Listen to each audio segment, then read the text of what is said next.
What is up? How's everyone doing? Huh? Oh my god, we are so back, and we are talking The Amazing Race. We're talking Survivor 49.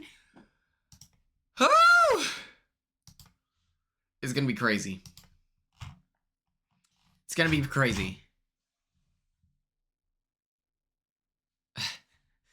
What's up, everyone? Okay, hold on. I think I have everything up. I just need a picture of Golden Corral real quick. Y'all don't mind. I'm gonna get some Golden Corral going here. Boom. Copy. Paste. Delete that. Put this here. Paste. Boom. Shakalaka. Delete that. Oh, delete that. Boom. Boom, boom, boom, boom. It's time. Did you all watch? Let me do a poll first. Just gathering everyone's thoughts. / poll. Did you watch Tar? 38. Yes. Nar. Tim Groves. Can we call in? Can we call in? Wait.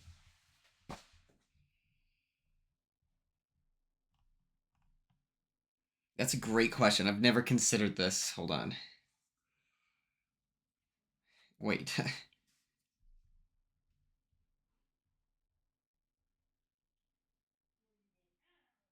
$4G gummy a lot at once?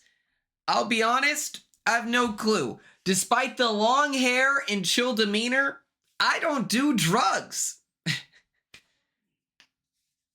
Star, that's even funnier. But Mikey Myers, I think that you should eat the whole thing and find out. That's my advice. No one said I was a good influence, and so therefore, you know, we'll see how it goes. But let's see. What am I gonna do? Okay, 99% of you. Oh, it's not drugs, just weed. And while I would agree that culturally, culturally, weed does not fall under drugs anymore, I think that we can acknowledge it is a drug, right? Oh, my back. I don't know if you could hear that.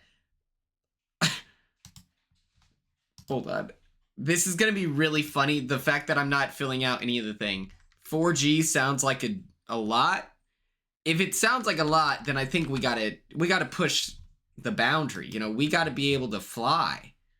We got to do something worth remembering, you know? Copy image address. Check. Replace image with URL. Oh, replace image. Oh. Okay. Okay. Oh, by URL. By URL. Fly like a G6. Exactly, Star. Let's do it. It's okay. I know you're joking. I was just being funny. Let's make this guy big, man. Okay. Boom.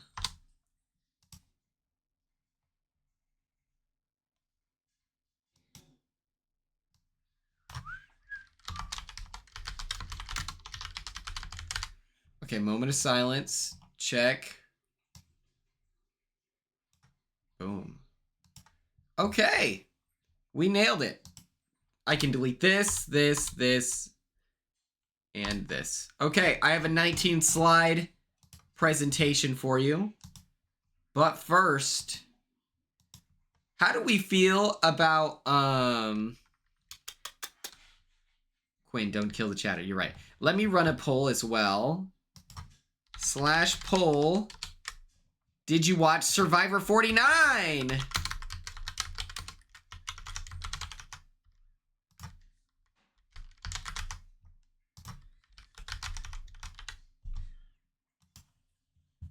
Okay.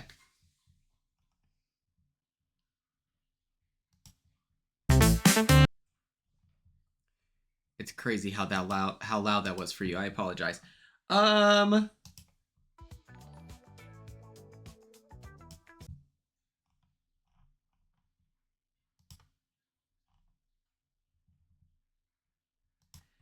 Rat Detective 15 is Jamaican me squeak. And he's set in a... Heather Lynn, thank you so much for the tier 1 sub. I don't have my earbuds in, but I saw it. So I will bust it down in a moment. But first... Also, I can't wait to tell you about the Cult of Quinn Squid Game challenge too. But we need some drama to watch. What can we watch for some drama? Oh, 64% of you did. Okay, perfect. TikTok.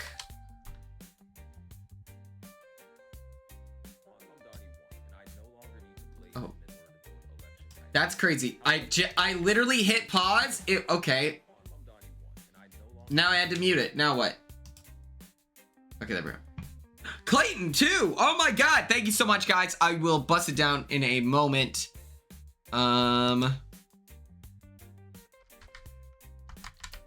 It's literally a hype train. Oh my god. Okay, wait. Let's do this.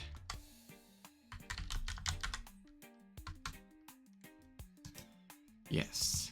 Yes.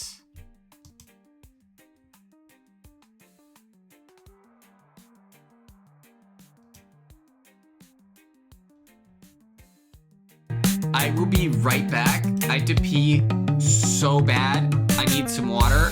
Once I get back... How long is this? 58 seconds. Jesus Christ.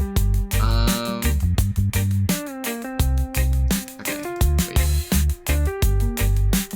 I'm gonna be right back. I have to go pee. Here's some drama that you guys can all digest and then tell me how you feel. Is this good drama? Can't hear it. Good freaking save. Imagine if I ran off. That Mountain Doofus, my hero. The T. Is this good? The music is loud? Why is the music? Oh my god. What do you mean? What do you mean? That was crazy. I apologize. That made no sense. I paused the music and then I went to TikTok. It was playing the TikTok and I was like, okay, now I have to mute it. And because it wouldn't pause. That was insane. I apologize, everyone. Okay, well, I paused the music. Ella. And then I come back, and then I find out Mackenzie is a part-time rat detective. She's been in the industry. Is this drama good for while I run and go pee? And get some water and maybe microwave a... Okay. Let me tell you what's on the list. I'm gonna sprint to go pee, to get a Hot Pocket in the microwave, and fill up my water. Watch this. Watch this drive. This. You are messed up in the brain, in the noggin. If you think the healing is gonna be through other people, like if you're downloading dating apps 12-24 hours after a breakup, you should reevaluate. You might have been the problem, because that's crazy. And if you want to heal, delete them. Focus on yourself. Don't try and replace something, because that void in you that you're trying to replace with somebody will never be replaced. Ever. No one will ever be good enough, because you can't even be good enough for yourself. Okay, love you guys. And let me say this. You are messed up in the brain, in the noggin. I didn't go pee.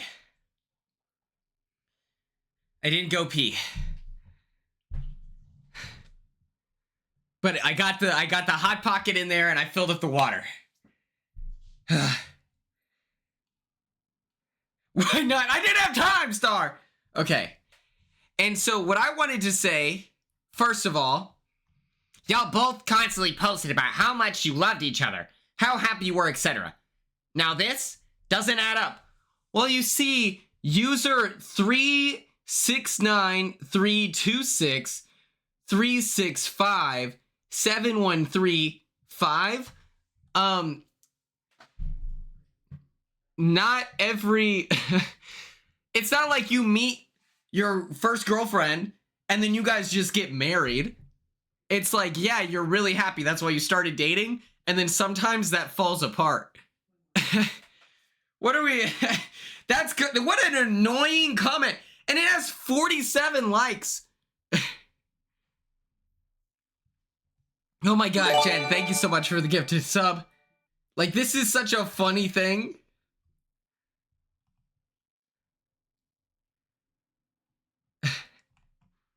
It doesn't add up. It's like, yeah, man. Sometimes. Dude, I'm getting my personality back. She brings up a great point here. Where it's like, just because she's like sharing her pain, she's not looking for the like, she's not looking for everyone to then be like, let's kill this guy verbally. And she's just like, you know, it's like not everything needs a discussion. And so she's gonna talk about this. We'll only play it for a moment because what I'm gonna do in this next sprint is I'm gonna get the Hot Pocket, I'm gonna get some pickle dip, I'm gonna get some chips, I'm gonna run to the restroom. Almost Friday. I don't know if you can tell, but I've been crying. The past couple days have been really hard. I haven't really cried in a couple days. And this was the first time because just a lot going on. And quite frankly, I don't love to come on here and cry because I don't want sympathy like that or to seem like I'm crying for attention, but I just really wanted to chat with you guys real quick.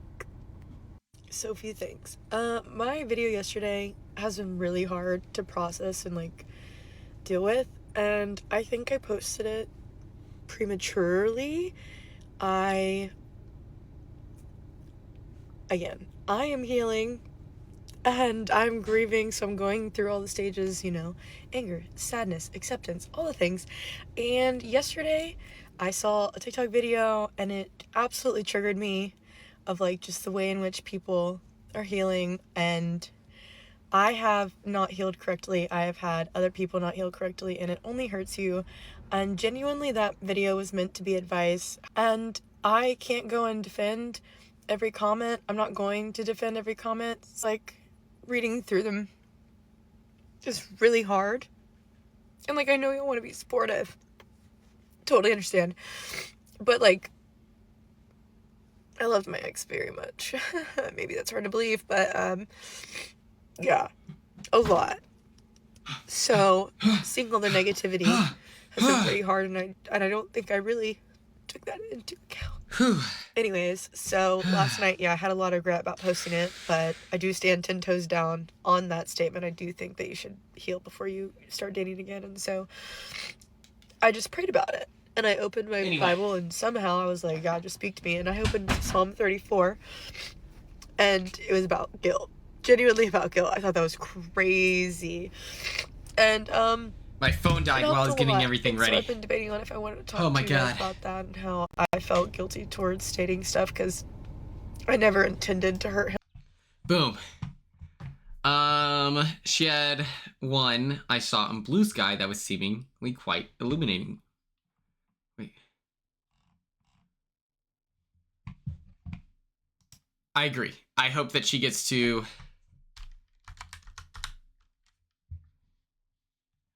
What? Cool. My hope is that she gets all the time, whatever. Where's this post? I did not want to make this video because I know making this video is going to keep me in the Big Brother crowd, and I feel like I've been really transparent about saying, like, I don't want to be in the Big Brother crowd. Making this video Off the rip. Sir, pause a lot here. I don't want to be in the Big Brother crowd. That's so frustrating. Well, here's the thing, okay? Actually, no. I agree with what I was gonna say. That's so stupid. I understand that if you are an influencer, you have to find your niche and stuff like that. But the frustration as a super fan who knows how hard it is. Hey, Quinn, you lied to me, and now I'm really sad because my dog is dying. I'm so sorry to hear that. My bad. And I hope your dog is doing okay. Just sent thoughts and prayers. But seriously, I'm super sorry that your dog is not okay. Yeah. So I understand that influencers need to find their niche, but to actively go on your platform and share that that you don't want to be in the Big Brother thing as a super fan, that's extremely frustrating. Because all it ever was just like an opportunity, and I get you're only in there for 10 days. Let's be honest, no one was going to your account for Big Brother stuff anyway, so you could have just kept posting. You didn't have to remind us that, it's just like, also, you sure loved it when it was positive, And it's just like, okay, well, you gotta feed the fans of reality TV every once in a while if you made such a point to profit off of it, right? And I'm not saying he's gotta drop a podcast about it, but I would appreciate it if the first sign of like, yeah, he's talked about Angela, which is fair. I don't know. It's just super, like, I don't know. That's just frustrating in general. Not even attached to Matt. Like, and Matt minus Matt, it's so frustrating when people go on reality TV and it's so transparent what's happening, Now, if you want to go on and be a demon and play the game super hard, and you're in your head where you're like, I want to become an influencer and whatever, that's pretty fun if you play the game very actively. Matt was only there for 10 days. He was an active player, so I can't even be mad at this. Cassie! Don't worry. But it's just frustrating hearing that from any reality TV player.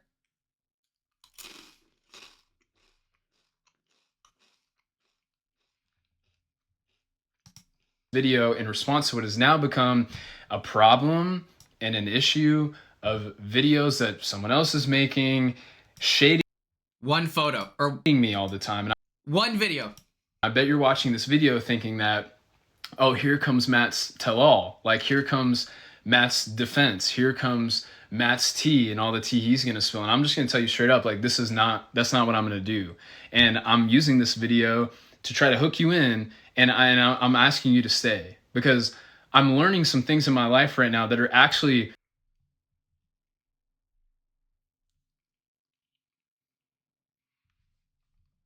I'm trying to leave Big Brother, but I want you to stay is like, why talk about it at all? changing my life. Somebody sent me a video that somebody made about me recently, and I've had to deal with a lot of comments and nasty DMs and continual shade because of this situation. And I don't really understand the utility of that, because like, if I were to make a bunch of videos like throwing soft shade and little subtweets and strays everywhere, like, that's not gonna make me feel any better. So I got in my head. It just got in my head. And I like struggle going to sleep that night, because I'm sitting here thinking, like, how did things get to this point? Like, how did things get this far? Like, why am I so mad? Also, how long am I just going to sit here and not defend myself? How long am I going to sit here and not bark back and not tell? It was one video.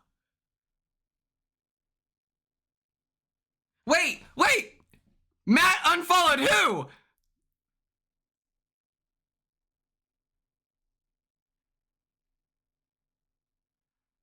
Matt unfollowed who? Wait! Me?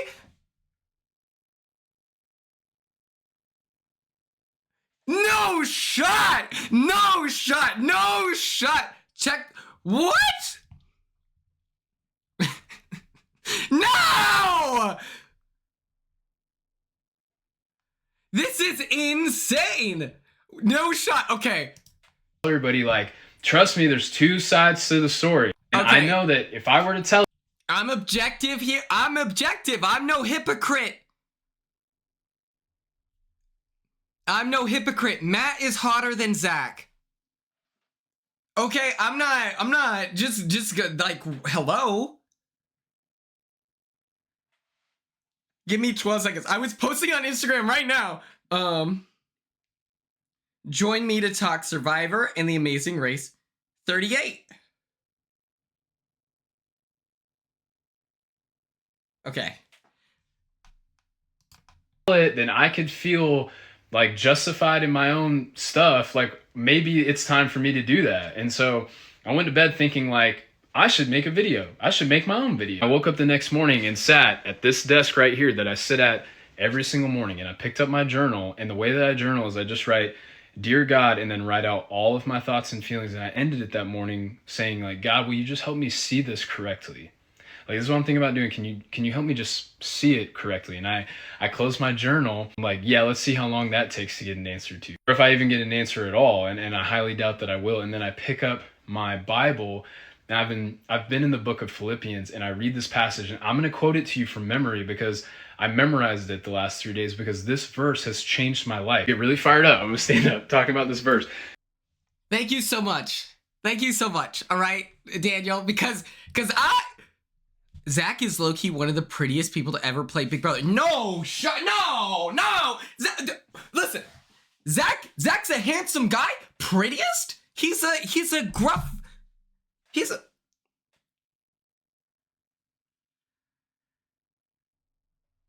This is blowing my mind. This is blowing my mind. Okay. I'm gonna run a poll. Zach is a jock. He's not pretty. Hold on. / poll. Is Zach... Let the record show. Gruff wasn't the right... Zach... Stop. Everyone time out. Gruff wasn't the right word, but he's a jock. Is Zach pretty? Or just handsome? Brianna is going to his Instagram to check to see if he's a jock or not. Is he a pretty boy? I thought I get more handsome vibes than pretty, you know? What's a good song I should play?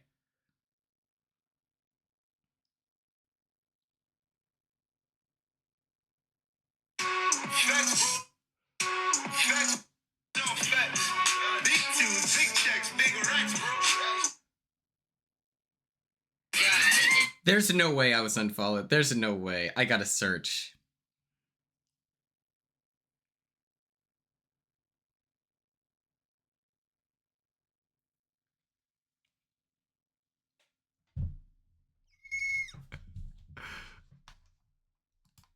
Philippians 2, verse 12. Dear friends, so not only as you have obeyed me in my presence, but also much more in my absence, continue to work out your salvation with fear and trembling, for it is God's work in you to will and to act and to fulfill his good purpose, meaning that the increase of your desire to do good is God working in your life. And this is what the next verse says. It says, do everything without grumbling or complaining and arguing. And I was like, there's the answer. Like, I need to stop arguing. I want to argue. Everything without grumbling and arguing, so that you can be pure and blameless, children of God, without fault, in a wicked and perverse generation, among which you will shine like stars.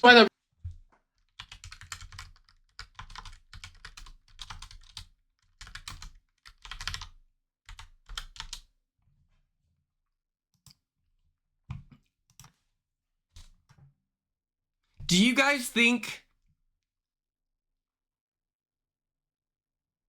Okay. Hold on. So he's he's handsome, but do you think that like Prince Charming is, because he looks like Prince Charming in this photo to me. Would you say Prince Charming falls under pretty? He can be both. Well, like obviously, I'm saying like there's a handsomeness to it. Prince Charming falls under pretty. Okay. Yeah, I guess we're getting into the, is there a rat, snake, frog, dove for types of attraction men? For men? Do you mean handsome like trade? Isn't a trade like DL? Quinn thinks Prince Charming to me is like a jock. Like this is a tough guy right here. Like pretty to me looks like they bruise easily, you know? And so when I don't think Prince Charming bruises very easily. Am I crazy? Someone find, anyway, hold on. Versus testifying to me so much, because what we really want when we want to defend ourselves is we want to show ourselves without fault. We want to show ourselves that we're not actually what everybody's saying, that we didn't actually do what everybody is saying that we did. And we want to feel vindicated. You know what this verse is saying? Like when there's gossip and drama and rumors being started about you, it's saying you want to be pure, you want to be blameless, you want to be without fault, like be it, not just feel it. Then quit grumbling, quit complaining, quit arguing. And the verse prior, just trust that like God is doing a work in you to fulfill his purpose. Like he's working in you. So there's no need to bark back. I love how the verse ends and it says like, and you will literally shine like stars in a generation that can't understand the concept of the fact that you don't feel like you need to defend yourself. That you allow people to misunderstand you. You allow rumors to be started about you, about things that you did and the type of person that you are, of which like there is some Thank you, Captain Cowboy. Thank you. Truth to. But that's not who you are. That your mistakes aren't who you are. The things that you've done in the past, that's not who you are. You are where you're going. And Christ gets to say who you are. He made you. He gets to say who you are. Just want to say like I am not a perfect person. Like I've never wanted to like present myself as this like high caliber man. If anything, I'm like, yo, I have been struggling. Like I've really made some mistakes. I have lost my temper. I have said horrible, mean, degrading, hateful things. I have not been the man that I know that I can be, and I have been prior. And I am nothing more than just like a beggar looking for bread like everybody else. And I'm making these videos to be like, yo, I wish I knew that there were better options. Like I wish I knew some of the things that I could have utilized this sooner. And I'm fired up about like the healing and growth and ultimately like all. I'll be honest, Quinn, your reactions are killing me. I'll be honest. Okay, so I watched this. I am a beggar looking for pickle dip. I was spurting around. My mom gave me the pickle dip while I was preparing my Hot Pocket. Here's my problem. I just showed you a 5-minute video. I think the point that I wanted to like talk about was at the start where he's like, all that God's doing in my life and working in my heart. Like that's why I do this. Not because I'm like a perfect model man. I have made a lot of mistakes. I have utilized vices and coping in the pain that I've experienced in the hopes that they can fill a void. But the point I wanted to talk about was, well, my mom makes it.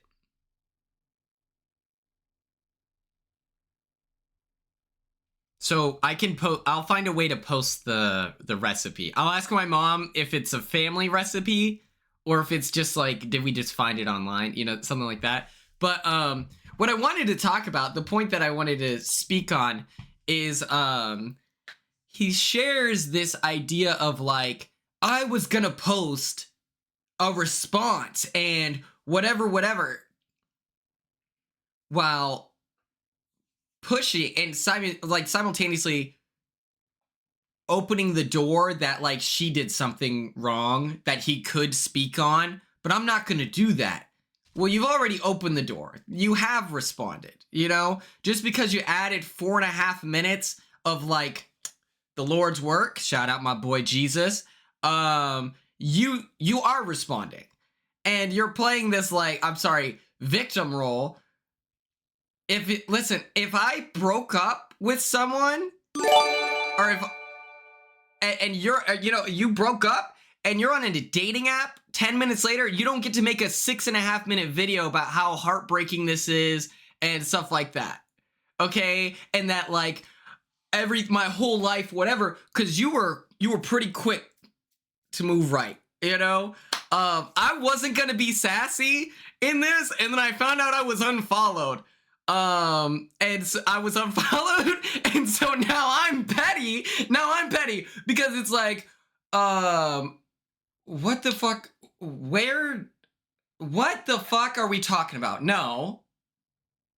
You're okay. Before I block you, no, dumbass. No one said that there was cheating. And in fact, Mackenzie came out and said, and made a point to say, no one was cheated. Like, no one cheated, okay? So what are we doing?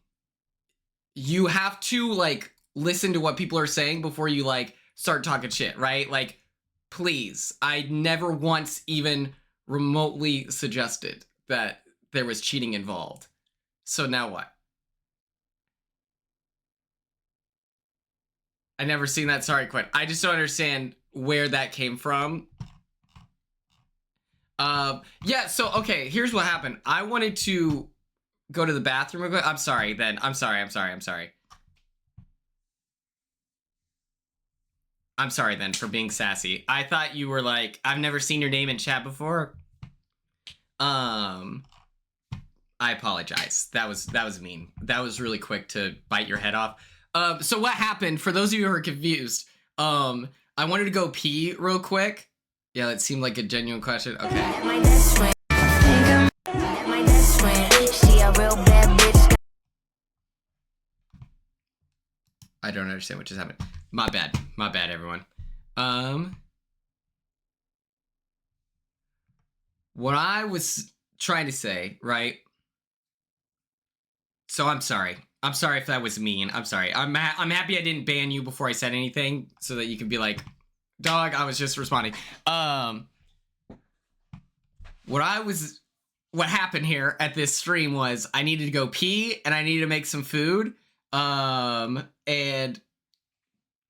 I was like, let's just play this video, and I want to talk about Mackenzie's follow-up, where she was just sharing with her experience, and people use that as an invitation to take things further and escalate, to which then she did a follow-up where she's saying like, hey, please don't do that, right? Like, that's not why I did that. It happened recently with Jimmy is being rude about Corey, suggesting that Kylie, I feel so bad. Be around Kylie. I'm so sorry. Okay. My bad. I feel so bad. I projected all the other people who are ignoring what Mackenzie said about the cheat allegations, and they keep pushing that and making it weird.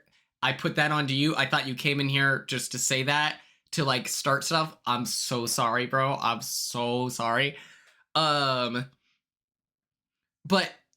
I ran whatever, and then I wanted to share Matt's response to this and share what I was upset with. And then I found out that Matt unfollowed me on both Instagram and TikTok. That's crazy. I did not want to make this video because I know making this video is going to keep me in the Big Brother crowd, and I feel like I've been really transparent about saying like I don't want to be in the Big Brother. And TikTok. People! Someone pull up my Spotify. I'm unsubscribing on your podcast. Now what? I'm gonna undo the repost. I'm gonna undo the repost. And why was I unfollowed? Because of the Christian thing. Where he's like, I'm whatever. Skeletons are scary. That's dark. That's hilarious. That's just objectively hilarious. If your friends can't make fun of you for your religious psychosis and without being unfollowed, I don't know what to do. This is crazy. your crowd. Making this video in response to what has now become a problem and an issue of videos that someone else is making, shading me all the time. And I bet you're watching this video thinking that, oh, here comes Matt. Well, in terms of like the breakup, stuff, I have not, obviously I'm Team Mackenzie. I've known Mackenzie longer, right? But it's not really a team situation. I sent an audio message checking on him. On the same day that I sent an audio message to check on Mackenzie, I made a point to ask if he was okay, right? It's not teams, it's supporting people when they're down. I've commented on some of Mackenzie's posts where I'm like, it hurts, it's hard to see you in pain and stuff like that. Oh my God, Heather Lynn, thank you so much. It's like, you know, I've shared that where I'm like, it's really hard to see you like this. But I've never been like, this guy sucks ass. He's the worst. I have not shared what team I'm on. I've poked fun of Matt for his like Halloween Day posts, which I think is within the realm of things that you can laugh at your friends for. I was unfollowed as a result. There's no way it's anything. Until now, I have not shared a leaning in either direction. And so it has to be the Halloween thing. Matt's tell all. Like, here comes Matt's defense. Here comes Matt's tea and all the tea he's gonna spill. And I'm just gonna tell you straight up, like, that's not what I'm gonna do. And I'm using this video to try to hook you in, and I'm asking you to stay, because I'm learning some things in my life right now that are actually changing my life. Somebody sent me a video that somebody made about me recently, and I've had to deal with a lot of comments and nasty DMs and continual shade because of this situation. And I don't really understand the utility of that, because like, if I were to make a bunch of videos like throwing soft shade and little subtweets and strays everywhere, like, that's not gonna make me feel any better. So I got in my head. It just got in my head. And I like struggle going to sleep that night, because I'm sitting here thinking like, how did things get to this point? Like, how did things get this far? Like, why am I so mad? Also, how long am I just gonna sit here and not defend myself? How long am I gonna sit here and not bark back and not tell everybody, like, trust me, there's two sides to the story. And I know that if I were to tell it, then I could feel like justified in my own stuff. Like, maybe it's time for me to do that. And so I went to bed thinking like, this is literally this. I'm sorry, but this is like, this is barking back, you know? Like, I'm sorry, that vague, like, and there's two sides to every story. There's two sides to every story.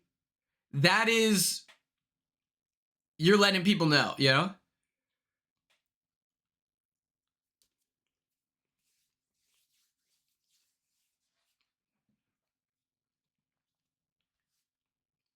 Like, that is clapping back. And so that's what I was going to talk about. But then I found out he unfollowed me. That's crazy. I need to open. I have to text a group chat real quick. I'll be right back.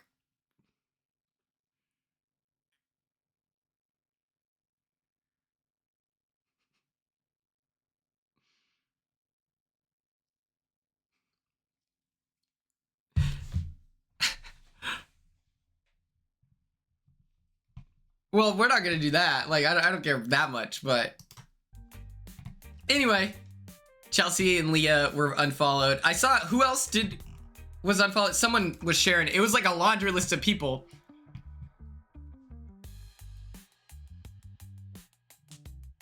Wait.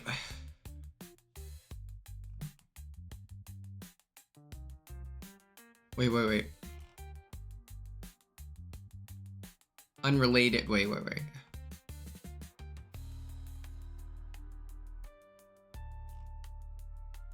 Wait, what is the... Oh, shade and tea come from Black queer people. I would literally get bullied for saying these things in the 2000s. That is true. I feel as though Black people do definitely 1,000,000% like run the culture. And then, and it's so funny where it's like two, I feel, massive centers of culture in general in the US for sure is Black people and like you said, queer culture. And so it is even more interesting where you're at the intersection of both, and that you're just like, all right, so just, oh, okay. I think that that's 100% true. Shade and tea, absolutely.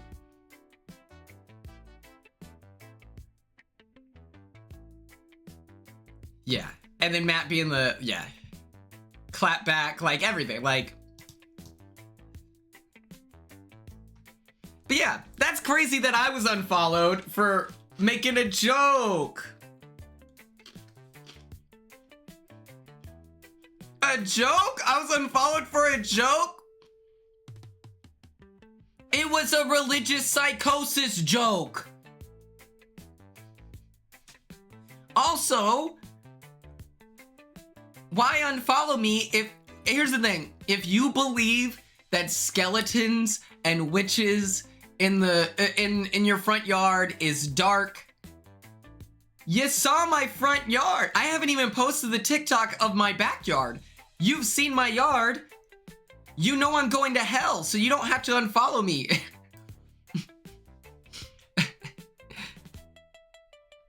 Yeah, the joke was like, chill, you know? It's also difficult to differentiate where certain slangs were from being queer. Oh, absolutely.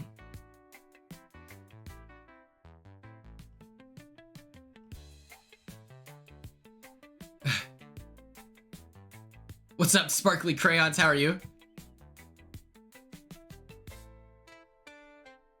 No, Squid, like, am I going to unfollow him? 100%, yes. Well, I am so petty. What? I'm immature! I'm a bad person! Okay? I'm terrible. No! I'm not gonna keep following the guy. No! Like, but here's the thing, why am I getting unfollowed? Because here's the thing, wouldn't the ultimate get back at ya is he's at heaven and I don't make it through because I love skeletons?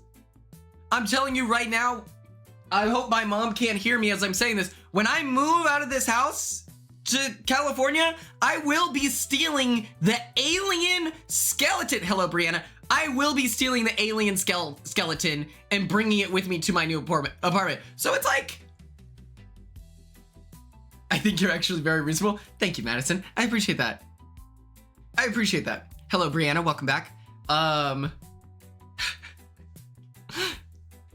so it's like, bro, you think I'm going to hell?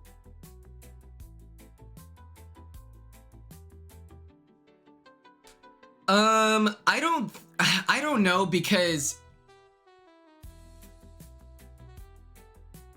it's an interesting thing with like the Mackenzie of it all, because I don't know. I think that like 100% Heather might draw where I'm like, you know,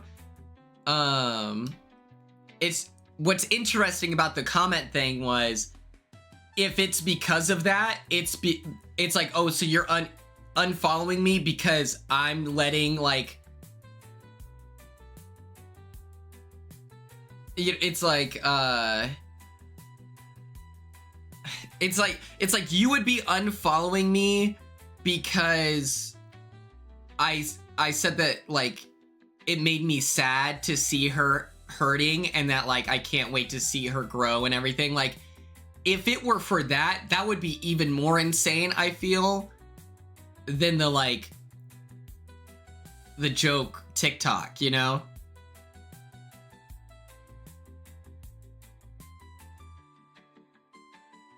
So that like that would be so wild, but I don't know. I'm for sure unfollowing though. Yeah, absolutely. I got a text. Hold on.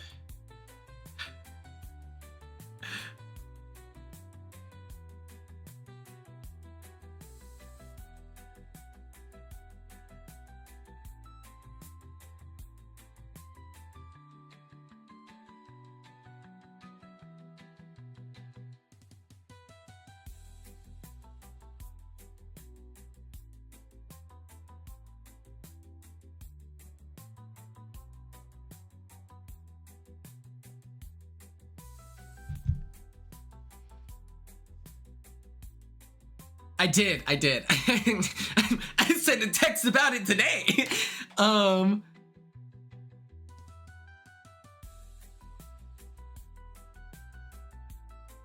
Who's in the group chat? It's me, Kat, and Alex. It's not exactly like a big group chat. It is like, well, no one texts in the BB26 group chat anyway. Well then, since I was unfollowed, I feel as though Sparkly Crayons, thank you for the watch streak. Since I was unfollowed, I will be pity. Start drama on chat, BBC. I drop a poll. Whose team you on?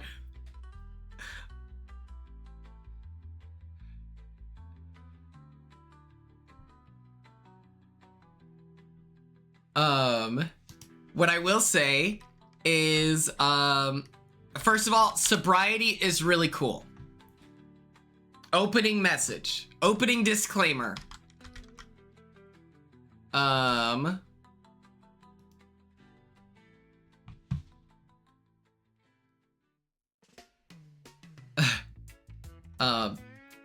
Sobriety is cool, and if after a breakup, your move to sobriety in response to whatever, that is cool, and I co-sign that.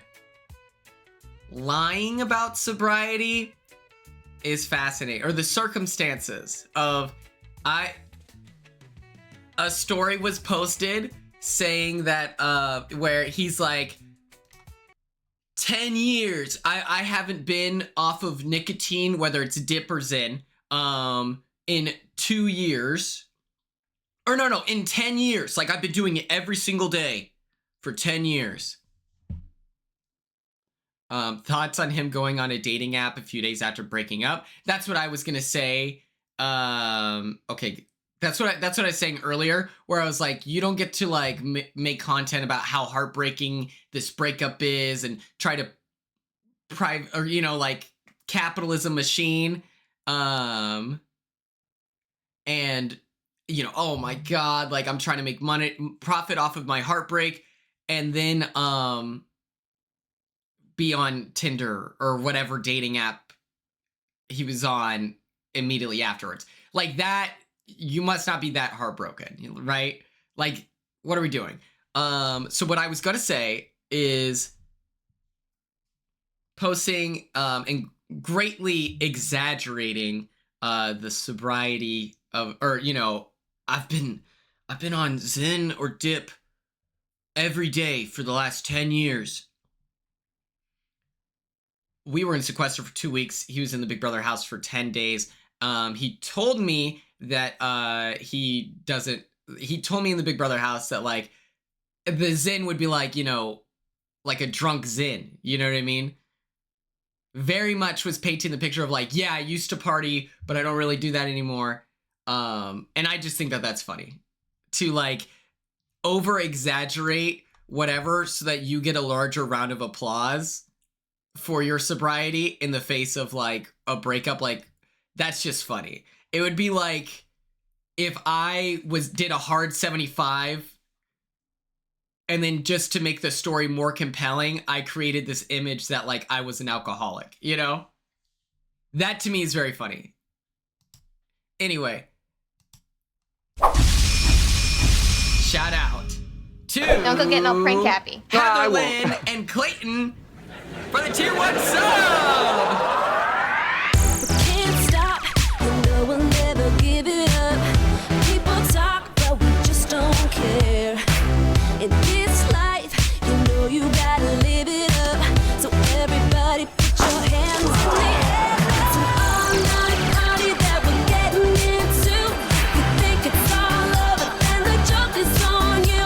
It's a dream, it's a scene, and it's so brand new. You think you can't stop it,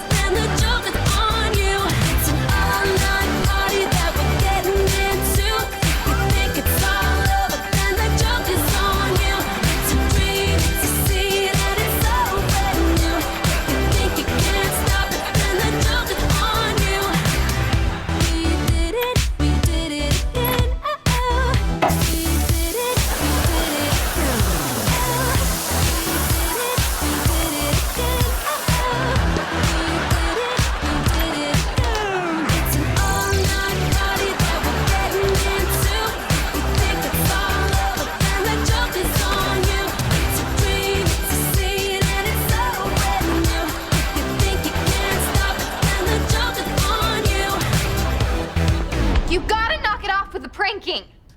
Oh my gosh, thank you so much for the tier 1 subs.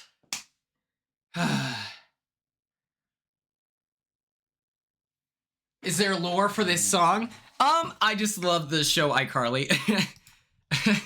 And I think it's a funny song. Okay. Let's get in to the coverage. Survivor 49 and The Amazing Race. This is our coverage stream. Is today actually November 8th?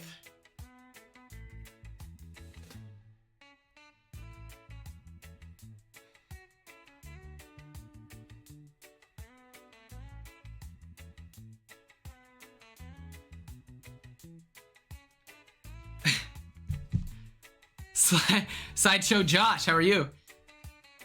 Okay, but here's the thing. My emote isn't like good. Or like my picture for the memory wall wouldn't be a good one. The fact that Keanu's real life photo is this that's so funny. Don't worry, I'm trying my best, okay? Look, let me put on my to-do list.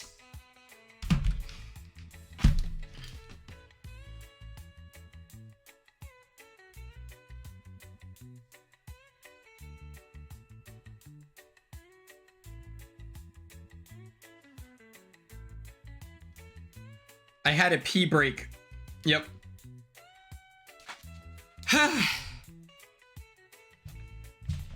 Keanu's profile picture being that, or like his memory wall picture, and then the way that Keanu was wrong about everything, and then his reaction is, I'll just win the comp, is hilarious.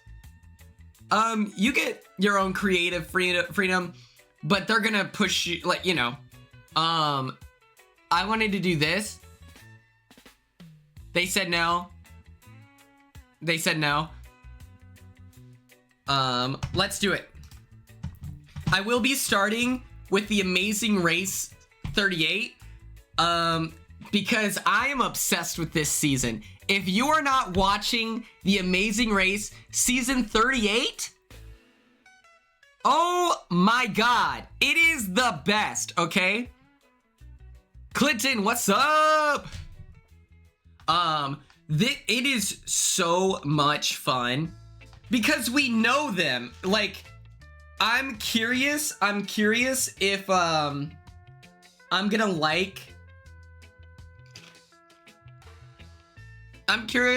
like season 39 of The Amazing Race without having a deep love for every single other than Enzo. I've never met Enzo.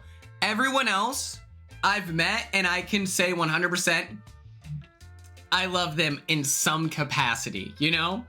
And so I know them, and so it's just like, and I feel like as Big Brother fans, like, we like, and Enzo is alright, like, he's so quirky and whatever, but it's like, as Big Brother fans, we know these people. Like, we saw them on feeds. We get an idea of how they respond to stress. And so getting to meet their loved ones and getting to see them in this race has been such a gift. What we're going to talk about with this episode is who is still with us. Just in case you're not familiar, I can get you up to speed. We're going to talk about a leap of faith, counting sheep, shitting bricks, and fuck it, mask off. We're going to do a chemistry lesson with Quinn, and we're going to have a moment of silence for our fallen team. But first, I have a genius idea. Yes, I have not watched Squid Game The Challenge yet. I'm going to do it 2 episodes at a time, I think. 2 episodes a week.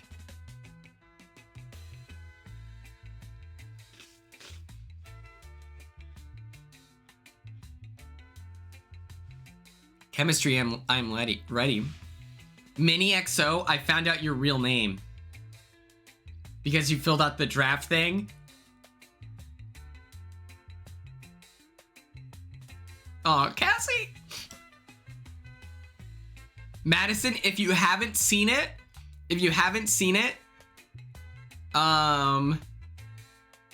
let me know, and let me know who your 26 clients would be if you haven't seen it, and let that be anyone else. I will send a little link, Violetta. I will send a link to the thing, and I'm just gonna be like, hey, please have some integrity here. Fill out your draft picks before you watch it. I'll post that on the Discord. Don't worry, Cassie. I will post the Excel sheet. I'll do that tonight. I'm like, it was really difficult making the draft sheet for this. Haley, thank goodness. You have 17 minutes.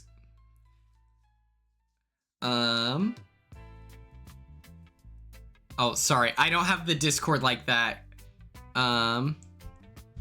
That's true. Yeah. If someone cheats, that's not fun anymore. But let me tell you this awesome thing that, okay, have you all noticed that the Amazing Racers, we can share the Discord. I'll pull it up right now.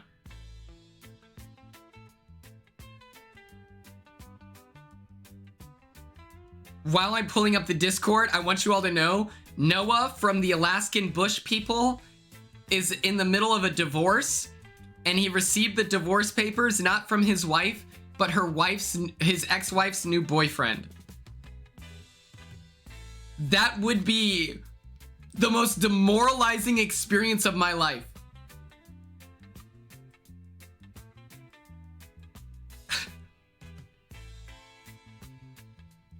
I'm gonna just do numbers that I like. Gerf. That's what I'm gonna do. Even though I read all the names and I thought that I had an opinion, I'm just gonna like...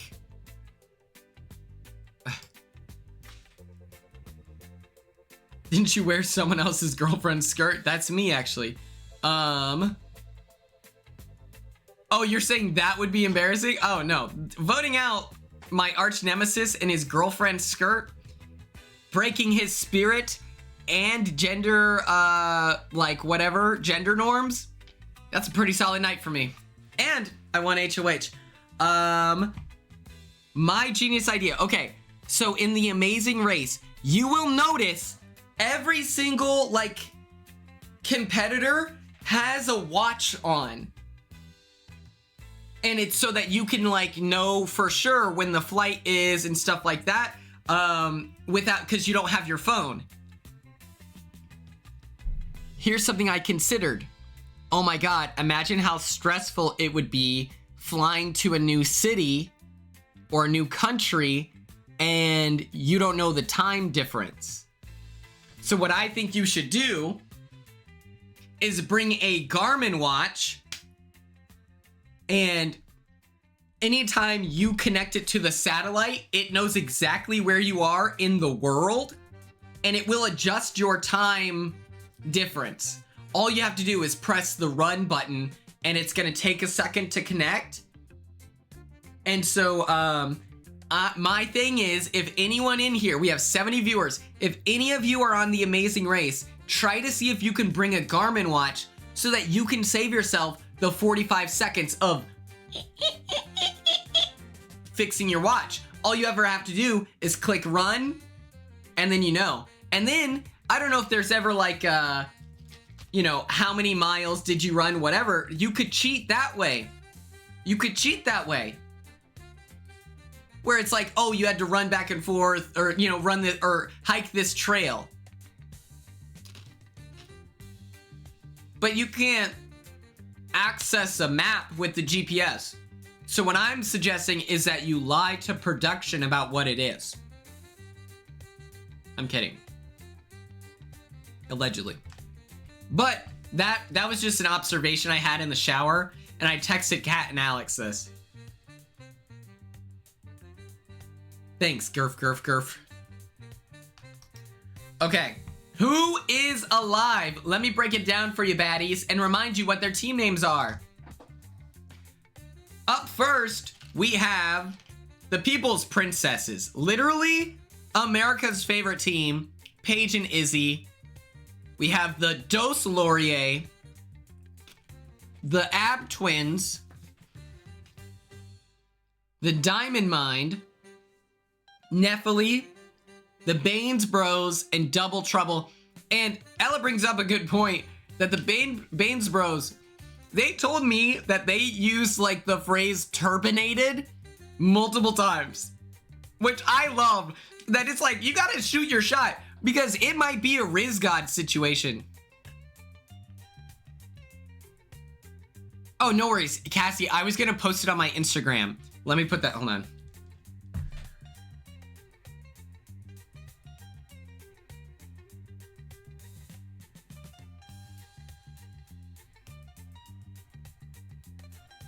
I've recently gotten my life together, and so I'm gonna be a lot more constructive.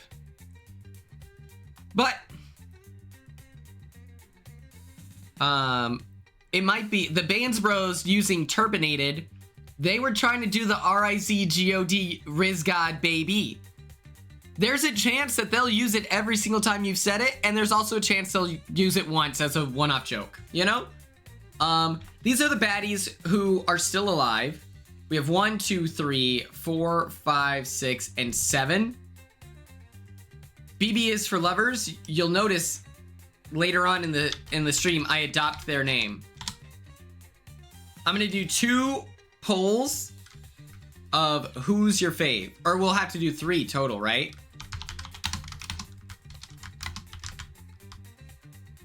We have Pizzy, Dos, Laurier, the Ab Twins,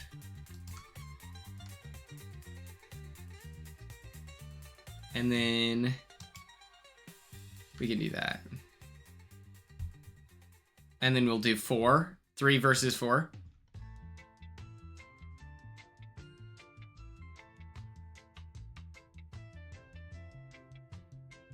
This episode was, oh my gosh.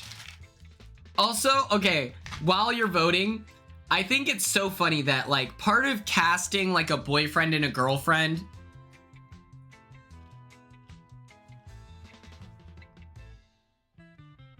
Joseph is the best.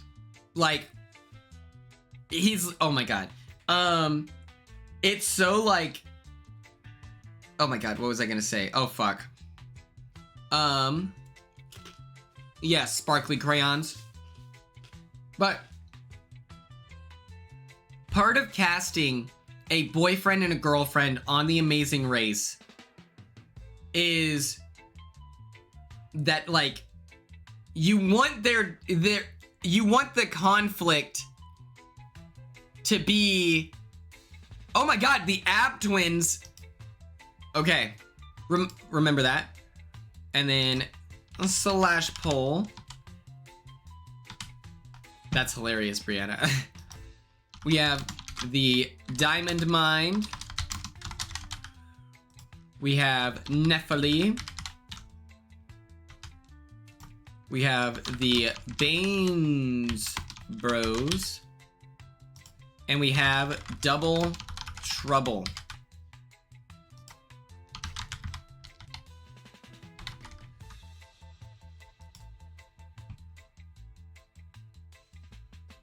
Oh my god, yeah, the chat BBC is so good. It's really important that you watch, or that you are in that chat, and use Joseph's code for chat BBC so that he gets money. It's BBC.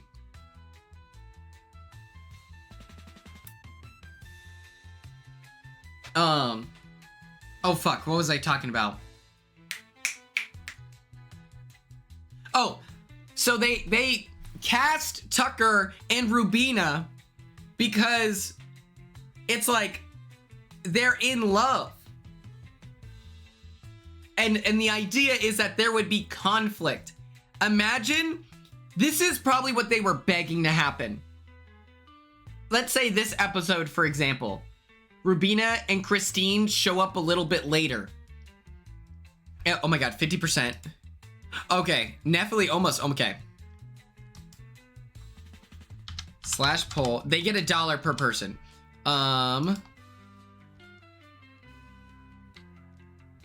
Okay. We have Pizzy. The Ab Twins. The Baines Bros, and Nephili. Those were the top 4. I figured that was a good way.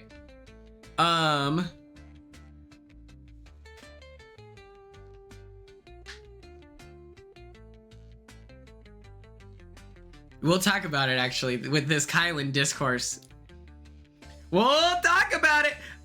This is gonna be a messy stream. But it's so hilarious to me. They wanted more than anything. They have the shit bricks with the dirt and manure. Okay. They wanted Tucker to throw away their first place lead to help mix together the shit bricks and help Rubina and Christine go from last place to like second to last place by helping them out. Like, that's what CBS wanted when they cast them. And instead, oh my god, 50%? Oh wow. And with 50% of the vote, the Ab Twins are the people's princess, but don't worry, Pizzy is still our favorite lesbian couple. And that's huge. Sorry, Jag and Jess, you've been outbid. They wanted Tucker and Rubina to be like, babe, they're sprinting through the city and they stop. I missed you so much. They're begging for that. They have yet to say something positive. Tucker, in this episode, he's like, I mean, obviously, I'm from Boston, and I'm sorry to see that Rubina didn't make it to the next round, but I'm here to compete, and so we're not gonna let it get in our head, because I came here to win the game. Edit that part out! Edit that part out! Start playing the music! Hey, Tucker, you're an actor! No, I'm willing to bet they were still together, but I just know Tucker is the most competitive person ever, and so he would never, like, I don't know why CBS probably even remotely hoped that would happen, you know?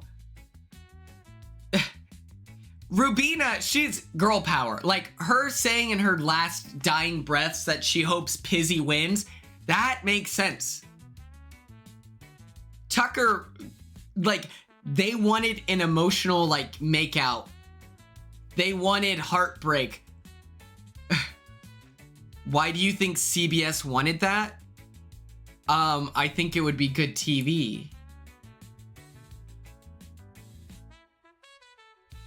I feel like, I feel like that's good TV. For the views, yeah. They wanted a built-in narrative in the start of the season, you know? If we were allowing couples to be partnered up in The Amazing Race, then, I disagree. There's been maybe a total of 1 tweet that's like, LOL, and me acknowledging that it's funny. Outside of that, it is way better for the average Amazing Race viewer who sees it as an emotional, fun, character-driven show. I don't know, I think they're much more sentimental.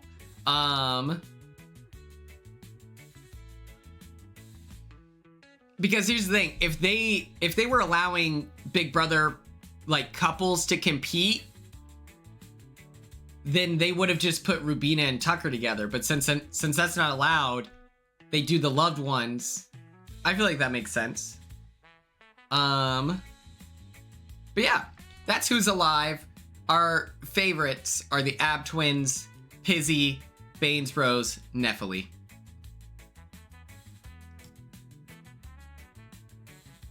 Cassie, I totally do. Cassie, I love this perspective of when you blame it.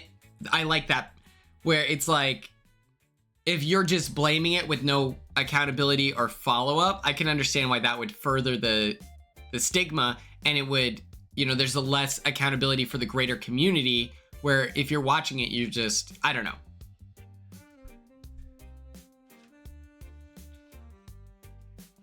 Because I know plenty of like autistic people who like do struggle with that. And so it's to the point where it's almost in the opposite direction, where they're trying to correct, you know? And so it's like, it's not impossible to create systems to work around. We then get a leap of faith where they have to jump out of a plane.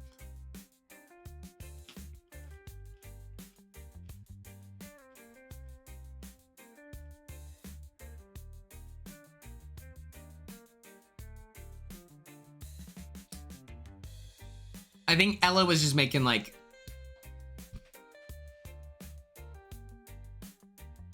Heather Lynn, I agree.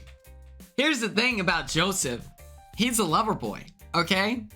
When he has a crush on someone, he shares it. There's no... You can't get confused on his perspective. And apparently, we missed most of it. According to the, chat BBC, apparently there was crazy stuff being said.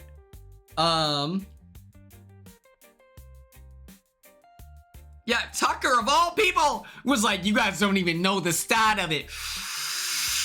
Tucker's like, you guys don't understand.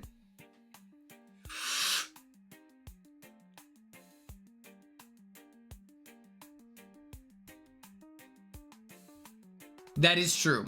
From what I've heard,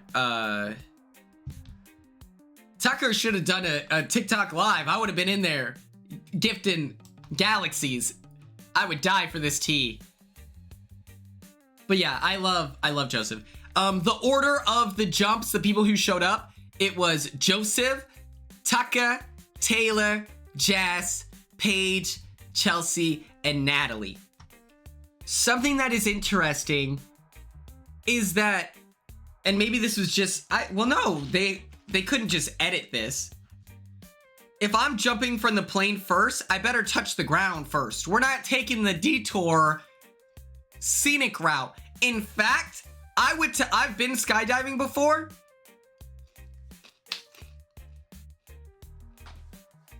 You're hooked in. I would look them in the eyes longingly, kiss them on the lips, like sensually, and then be like, we're gonna get as close to the ground as we can before you pull that cord. Do you understand me? This is a race for $1 million. If I don't touch the ground first, or if I'm in Jass's position, I'm flying fourth, I would be like, hello, Michael Horn. If you don't,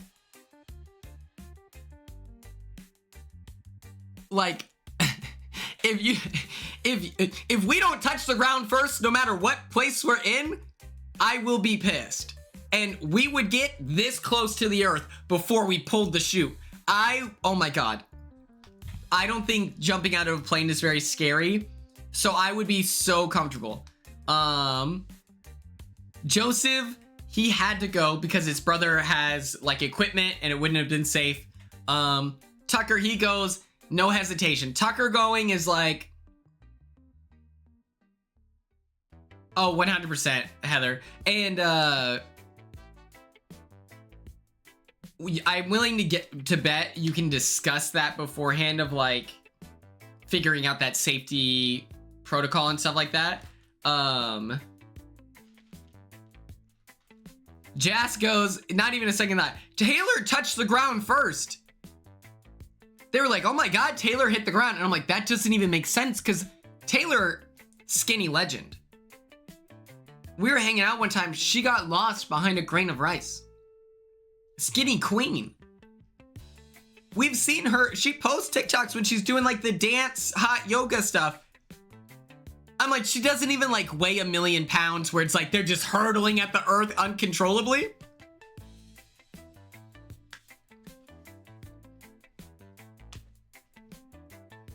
Paige, bravest person ever, like Brianna talks about, closing her eyes as they're about to go, which I would argue is worse.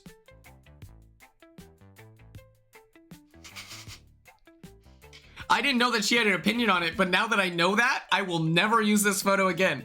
That's great. It's like one of the first one that comes up. Chelsea goes because she's not about to, you know, send her dad into this terrible situation. And then Natalie, it reminded me, Natalie posted on TikTok like 2 years ago. This is crazy that I remember this, but she posted on TikTok saying that because of Big Brother, she gets claustrophobic on planes.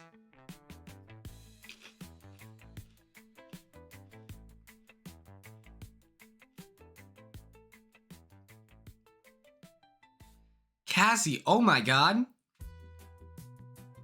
How old were they? The next competition is called Counting Sheep. And it's especially funny, Ella, because Adam is afraid of heights. Around 38, that's not very old at all for that to happen. That's crazy. I didn't know that. They never discussed that as a possibility. They never once asked me about my lower back or anything. That's interesting. I love that Adam was like deathly afraid of heights. Like he was struggling so hard to, when he just had to walk out like 3 stories in the sky, that was like impossible. And then Joseph is still like, yeah, so I have to do it. And I'm like, that's funny that I'm willing to bet Joseph is also scared of heights. And so it's so funny that Joseph was still willing for Adam to die, but he was just like, okay, I guess I'll go because I'm being forced.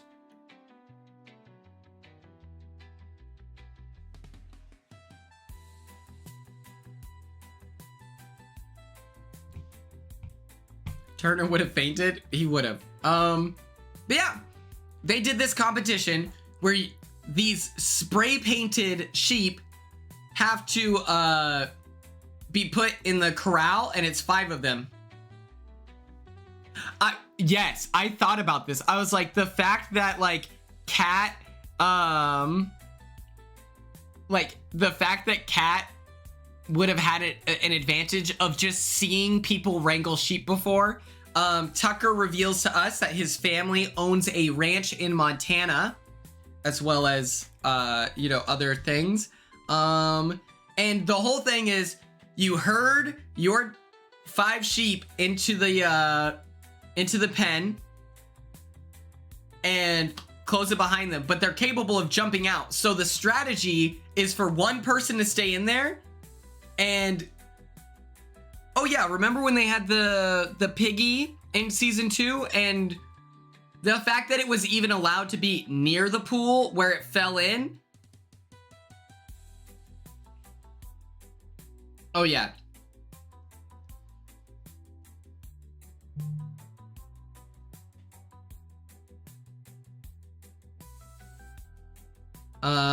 That is true, because Claire tweeted, I remember during the Big Brother 25 pressure cooker, being like, hey, why are we still using like a live snake and everything? Like, why is this a thing, like, during the pressure cooker? So if she would have been in there when they're choking out sheep and throwing them, like...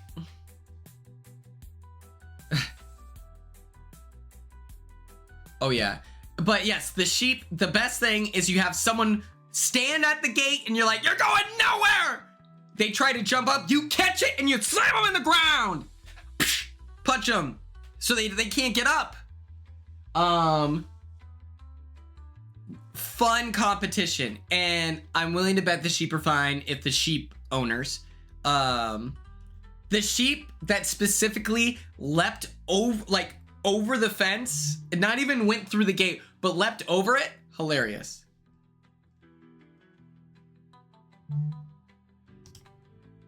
And a fun fact about your boy is I would have been the chosen one. I would have been the chosen one in this competition. If it were me and my sister competing, we would have been the chosen 2. I come from a line of sheep, keepers of sheep. As At one point, my great-granddad Harry used to own a mountain in Wyoming called Sheep Mountain. I come from a line of ranchers. They took care of sheep, and I actually have family to this day in New Zealand. I've met them maybe a total of once or twice in my life. Don't know any of their names. But I would have been the chosen one. I was never asked for the Amazing Race. But yeah, I would have been in there and a silence would have fallen over the entire farm.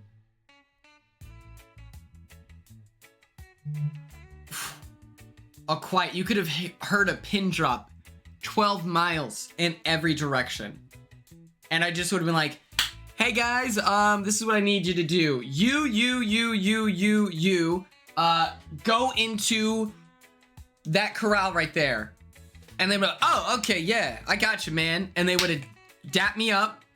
They would have gone in there. And then I would have said, quick question for you guys. If you could be as ridiculously disrespectful to all of the teams, especially two white Italian guys, wealthy, yeah, take them out. That'd be great. And they'd be like, oh, okay, cool, on it. A knuckle bump, and the sheep were adorable. I love sheep. Also, I don't know if this is the direct result of being from the Midwest. Wealthy is crazy. They own a cabin. They own a ranch in Montana. Their dads own a resort in, is it Puerto Rico? Where is it? Costa Rica. In Costa Rica. My parents own this house in Oklahoma. But so I just think it's funny to make fun of Tucker for being rich. I don't know if this is the direct result of being made in the Midwest, but yeah, he's like a part of he like invested in marijuana stuff. Like, it's crazy. A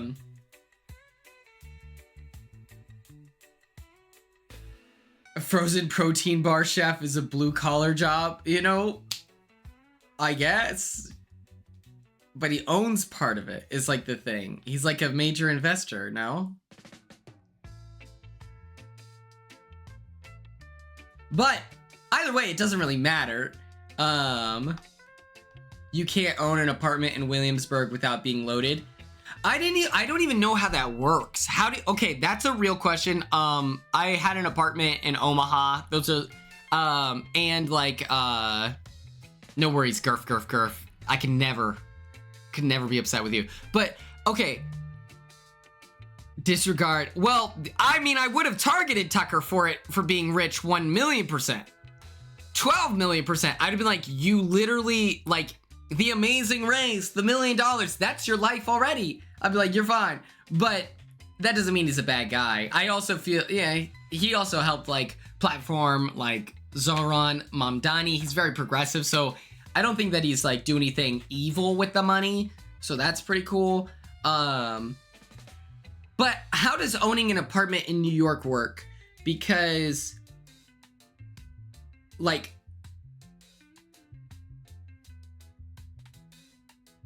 that's, like, legitimately confusing. It also, like, think about it. Tucker's wealth, I do feel with, well, okay, if someone wins their show,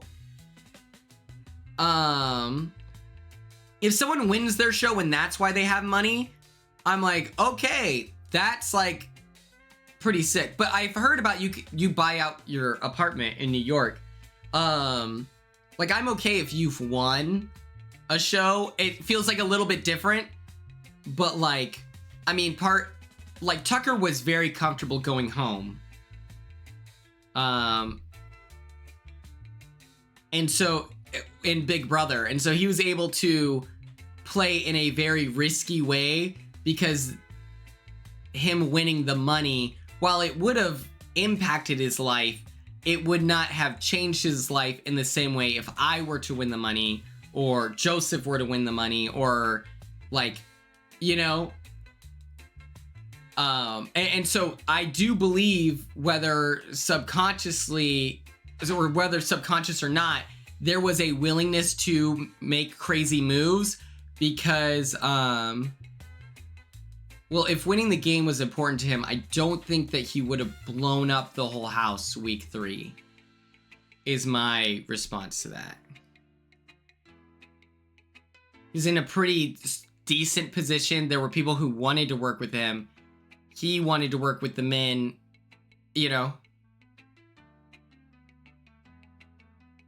But he wanted to quit, you know, like it's like an interesting thing where the willingness to quit, I feel, comes from wealth. Versus if someone were in the house, then it's like, and you have no money on the outside, you got to be like, I'm here to cook. Like I need to stay and I need to make this money.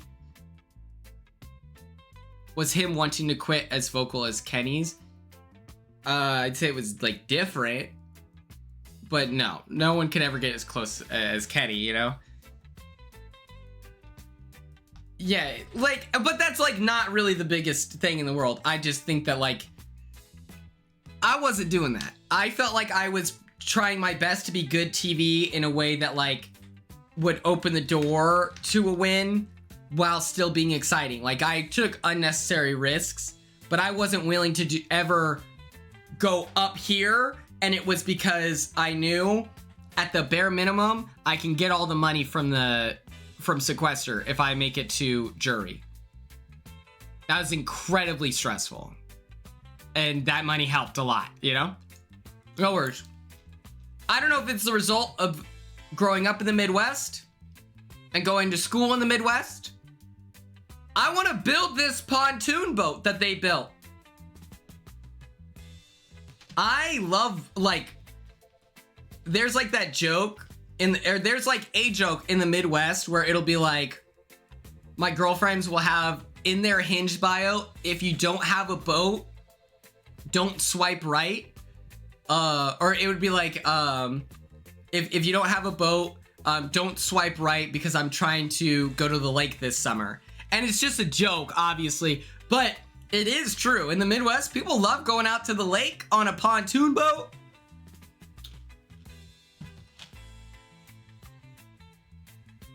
And so, but here's the thing. I would put that in a bio. That's hilarious. I don't know why I didn't do that. But going out to the lake, being on a boat, I don't know what it is. I want to build that so bad. I wonder if I can, like... Yes, this is a preview of the AmeriCorps and Quinn Pontoon Fan Meetup. Look at how cool this is. There's a picnic table attached to the rest of the boat. I think I can make this. Do you think you have to get this, like, registered or something? Or do you think I can buy 1, 2, 3, 4, 8 of these big ass things and build it, and then could I just sell it on Facebook Marketplace? But do you think I have to sell it if it doesn't have a motor? So I could have... That's true. And then I would only get like $20 and he'd be like, sorry, that's how it works. A raft and a boat. Thank you, Cassie. I will do that. That would, let me build pontoon.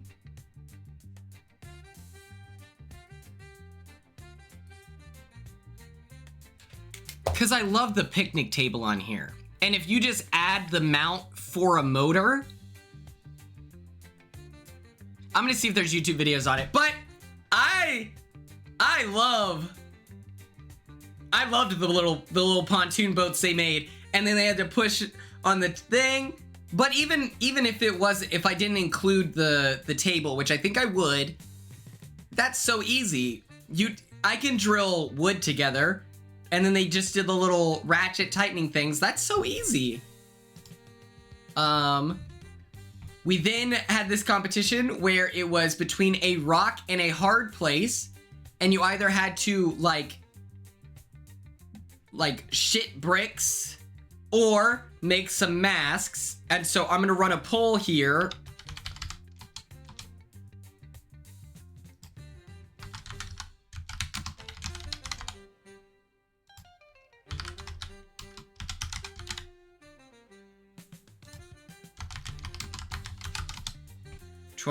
Or 60 seconds on the clock.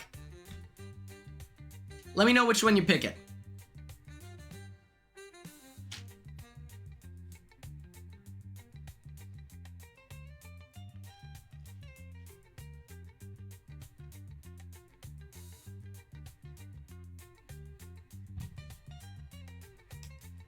I want to see what all.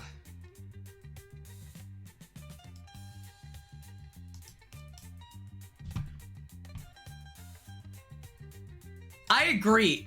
I bet production gets so annoyed when they set up 2 competitions and then the racers all pick the same one.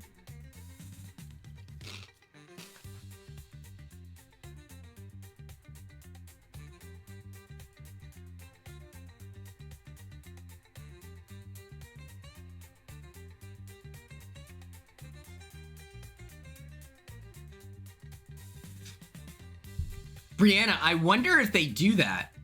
Like, you know how Big Brother gets our boxes? I wonder. I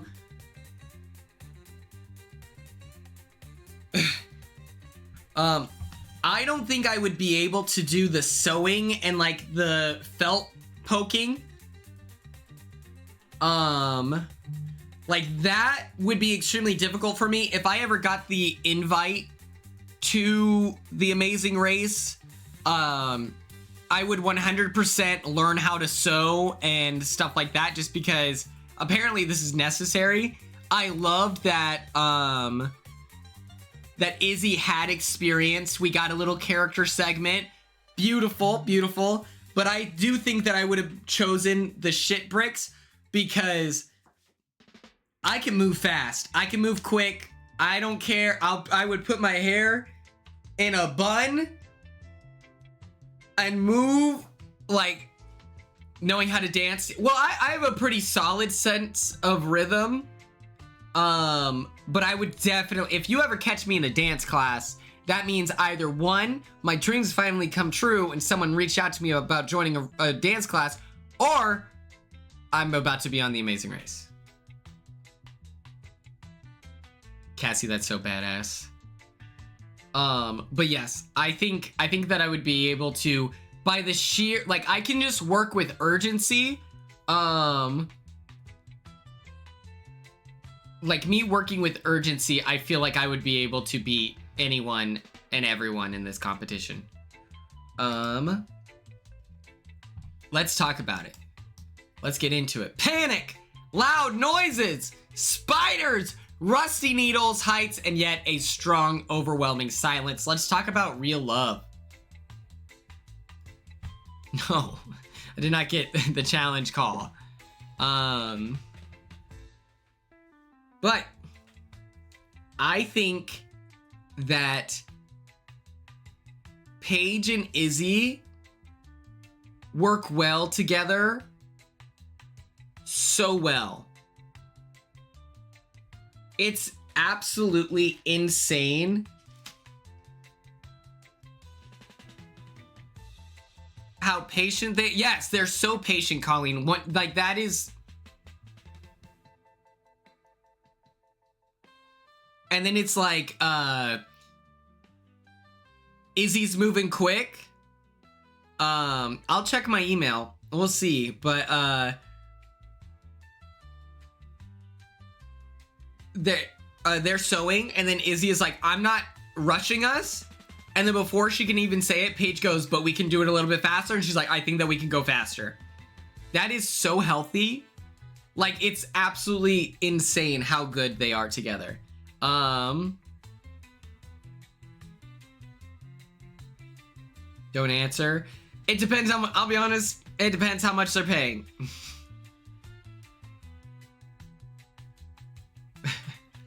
I wouldn't see Quinn being like an Izzy. I think, here's, you know what the real truth is? If the challenge was actually interested in, oh, don't tell us. Oh, yes. The That's hilarious, Brianna. Thank you. If the challenge actually wanted to make money and like be a good show, it would. Cerie's son is not good enough TV. And I have a laundry list of enemies. Cerie's son doesn't even crank the top 25 people on my shit list. At this point, Matt's higher than Cerie's son in the enemy territory. Your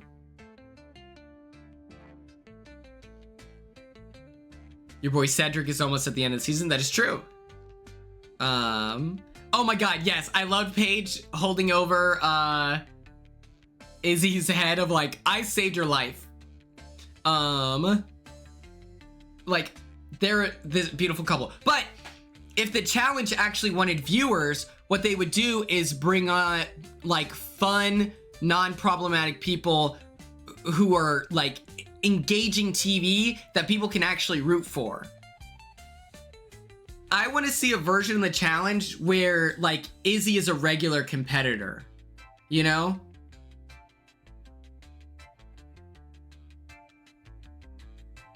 So that won't be you then. Top 3 for America's favorite player as the first jury. Yeah, I had I think I was top 5 in DRs.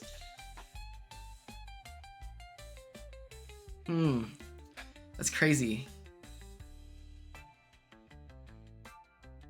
But Izzy would be perfect for a show like The Challenge. She's so funny, she's so smart, like she has different strengths, and she'll call people out to her. Like, she said she wants to, what did she say? She wants to bite their head off. Like, that's awesome. Her flipping up, we can see it here. She should be a first round pick for a show like The Challenge. But because of the way and the community is, maybe she did get a call. I don't think she did. You know, it makes no sense why she's not on a show like The Challenge. Outside of what the community is, you know? Worst cooks in America. Okay, Weedy, go fuck yourself. How old are you? We have 80-year-old men on this show. Are you dumb as fuck? Or just ugly? Figure it out. Don't comment on a woman's age. Hey, don't comment on a woman's age. Even like outside of Twitch chat, in your life. A cooking show with Big Brother, like, that's so funny.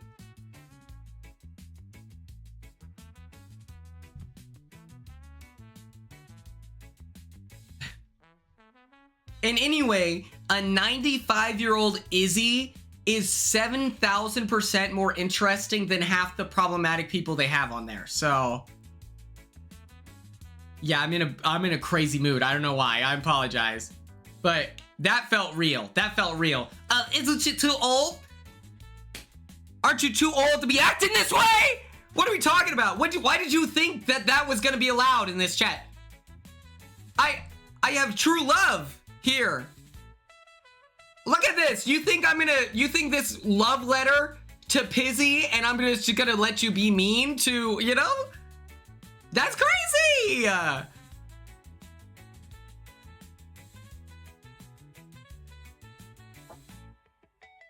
But I'm just saying, Izzy should get, like, they need to make another CBS reality TV show where they bring in our favorites and we don't have to, like, be held hostage. Because even then, I don't like the show of, like, The Challenge.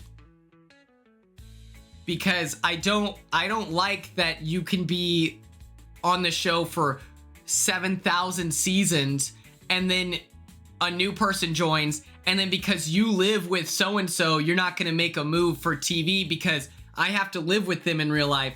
I don't think that's interesting anymore. I think that they should separate it like tribes, where it's like you have like the returning players versus the new players, and it's like a survivor back and forth competition. But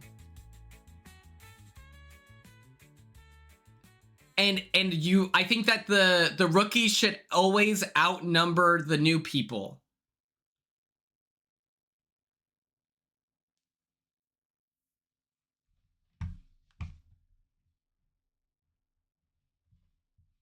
I would absolutely read that I would absolutely read that. But I just want to reiterate that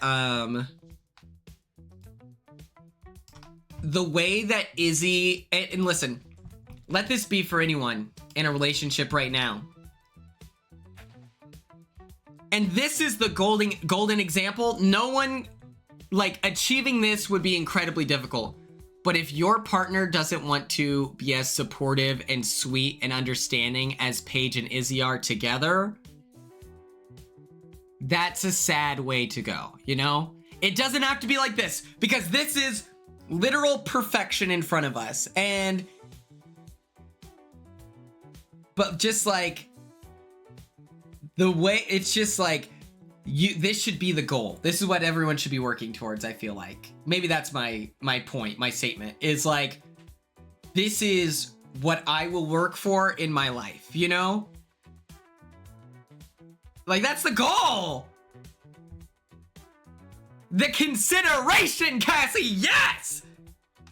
It's like, it's so on purpose, and it's like, oh my god, I love it. It's so cute, okay? Look at this. Here and here. This is what you want. The balance, you know? Oh my gosh, I love this. Next up, let's talk chemistry with Quinn, okay? Let's talk chemistry with Quinn. Class is in session. We have a lot of different teams left. Different dynamics. We have brothers. We have couples. We have father, daughter. And a lot of these people balance each other out perfectly. Oh wait, I did want to talk about this.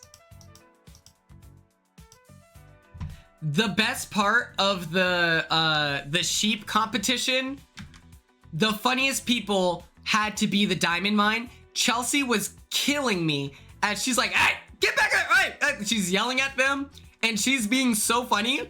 Well, then you see Jack in the background. It's like they've all pushed him in the center and they're like beating him up. And he's like fighting for his life.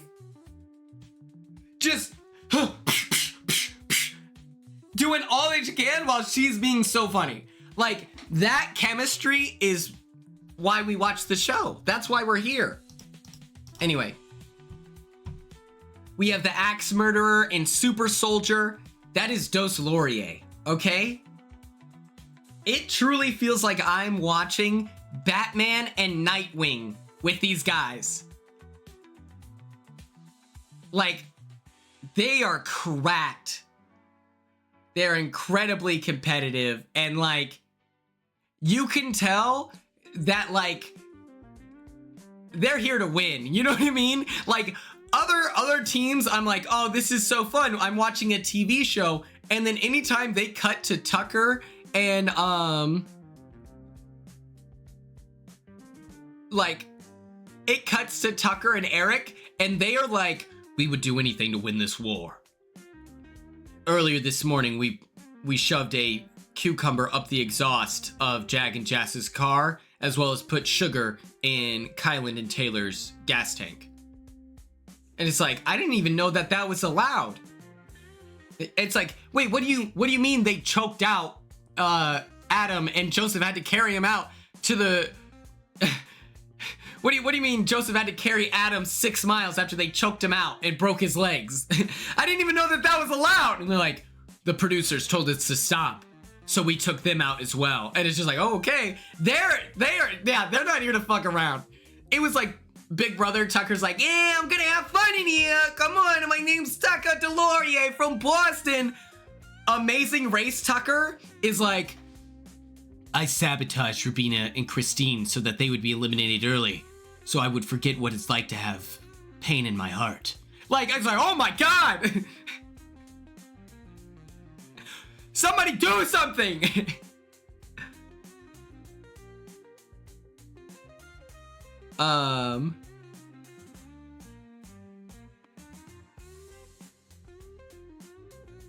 I don't know. I think that,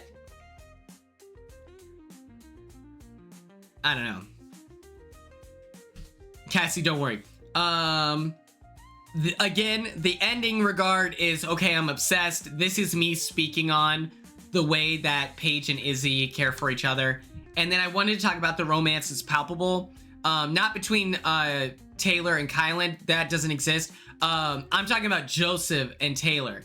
That is so... like, that's crazy. Like, Jailer... like, that was crazy. Like, that man... and when he... no, I've never related to someone more on TV than when they're at sea and he goes, time out. Hello, fair lady. Who is that fair lady over there? I was like, yo, Kylan, you have to beat his ass in the parking lot.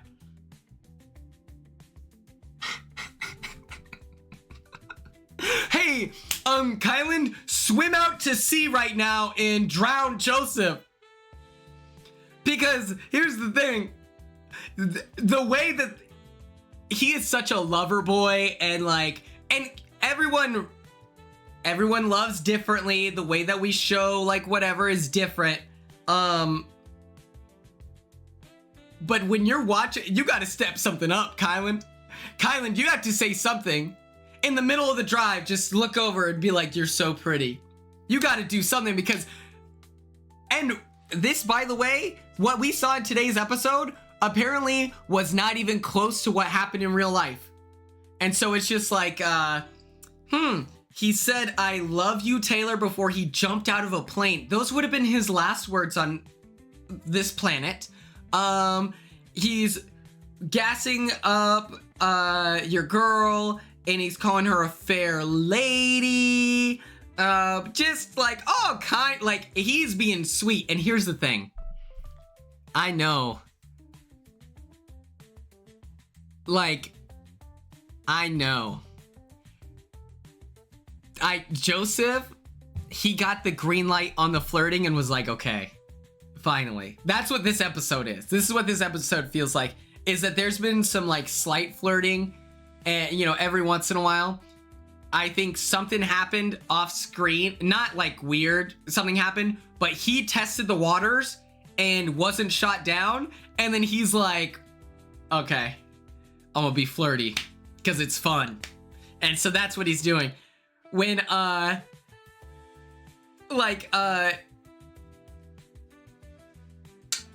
did you trip over me? Shut up. You just want to hear the sound of her voice, Joseph. You just like talking to her. You know you didn't trip her. I know your game, okay?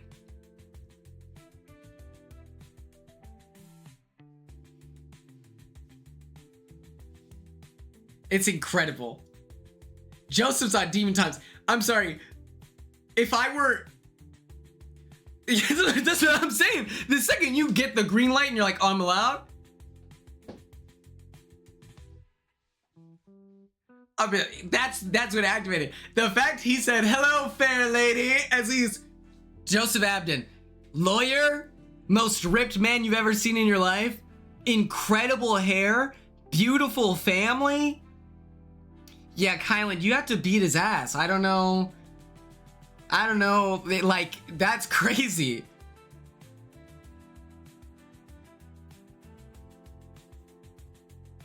Okay, you did it. You're annoying. I'm like really happy for you. You did it.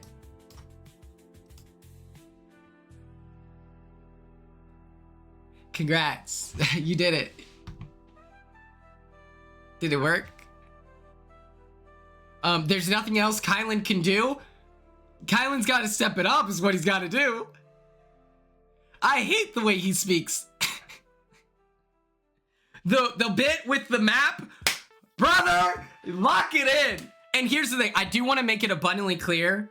Kylan is by far, like, apparently on the last season, like, that guy was way worse than anything with Kylan.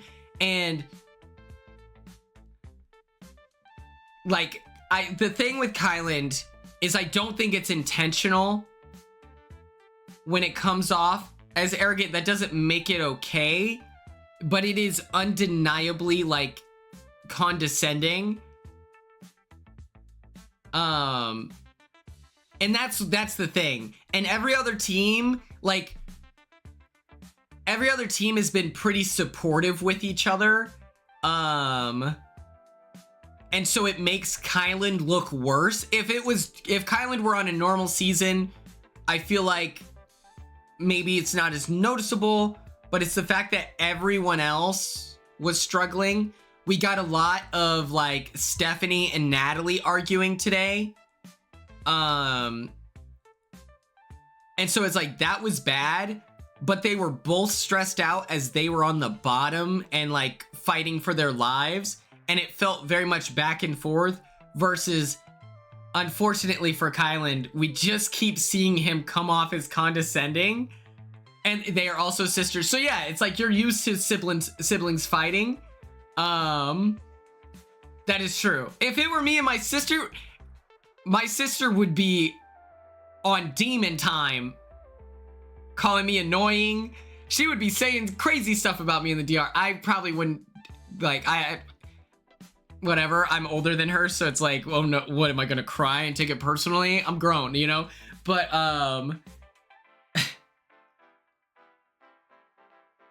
but it's the fact that they're dating. I think that is very different, where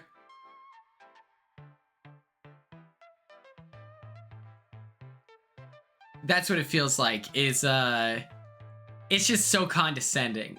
And it's the fact that they're dating and everything like that. That makes it weird and hard to watch. And that's literally what it feels like, is he's talking and I'm just like, brother, compliment sandwich, not, can you be watching the road instead of just looking at the map? That there's about 87 different ways you could have said that. Who is the axe murderer in Super Soldier? I joke that Tucker was an axe murderer in BB26, and then his brother is the Super Soldier, because he's just kind of good at everything, right? Like, so I just think that was a cool title. That's why I included it. And I wanted to speak on like siblings being ready to kill and everything. That's cute, Heather Lynn. Thank you for the, but yeah, I loved the romance of this. I like that Joseph knows that he is the complete package, and so he could actively try to say,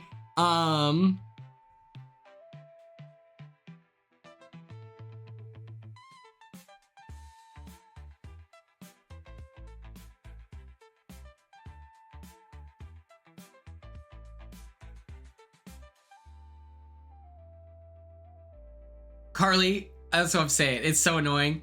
Know what it kind of reminds me of? The runner-up in BB24. The conceptualized condescension. I don't know if that makes sense. Yeah, where it's like, you think, like, I don't know how, like, how do you explain it?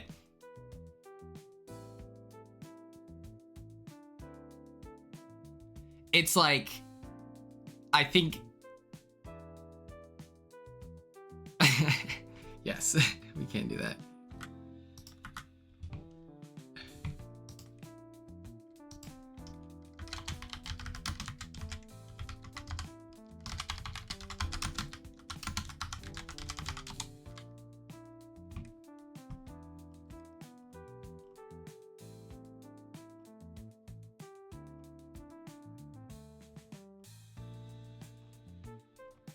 Perfect.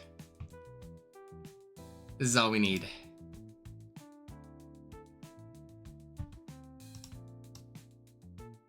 This is crazy. Oh my god.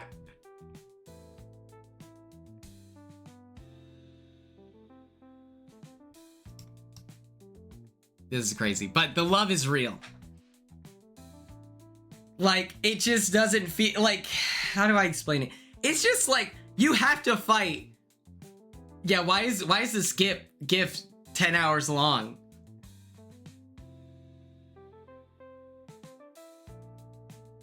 This is crazy. This is crazy. Yes, it feels like they're both like mature adults, and so I feel like that love is able to continue because they're both, I feel like, interested in not being toxic to one another. It's crazy that this is happening on our screen right now. That's nuts. Oh my god. I swear Kylan is up at the hotel watching these GIFs. I imagine Kylan rolled over as Taylor is like, I don't know, what could they do in the hotel room? But she's like writing a note and they're passing notes, whatever. And Kylan's just sitting there. He has to fight, like, I'm sorry, he has to fight Joseph. Hello, fair lady. It should have cut to Kylan cutting through the water and flipping their boat. That's what he should have done. Or, hello, fair lady. Slash their tire. Do you think you're allowed to mess with people? Yes, they have the best chemistry. Oh my god, Jailer BB24.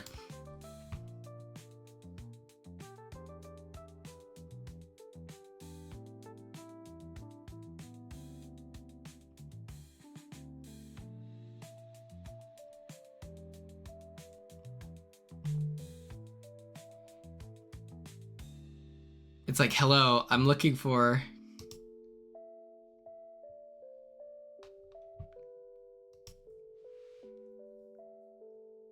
DM the photo. Engage.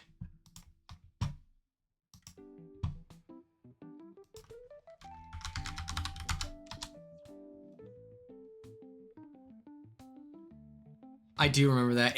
Dude.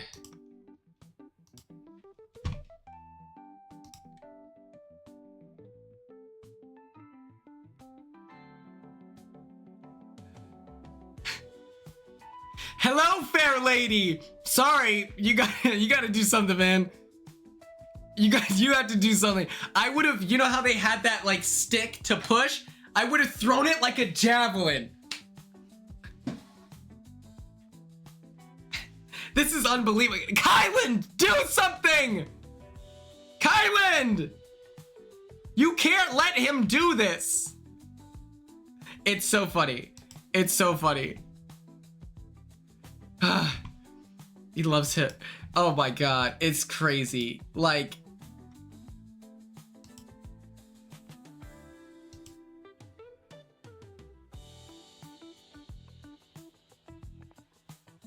this is insane. This is oh my god.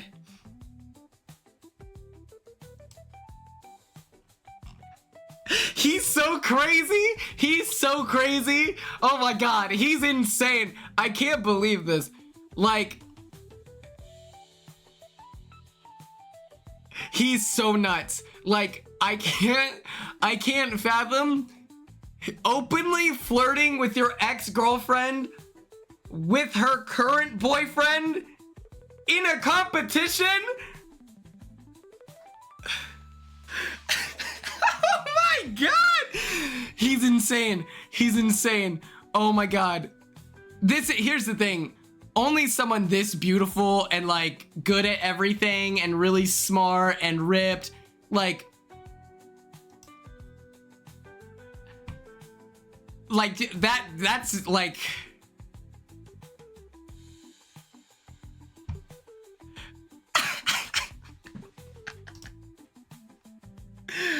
here's the thing. When you're that good at everything in life, that's why you know you can just do that, because he's like, what? And here's the thing, he probably was in his head, he was being respectful. Like, you know, he wasn't being like disrespectful to Kylan. It's just more like harmless flirting.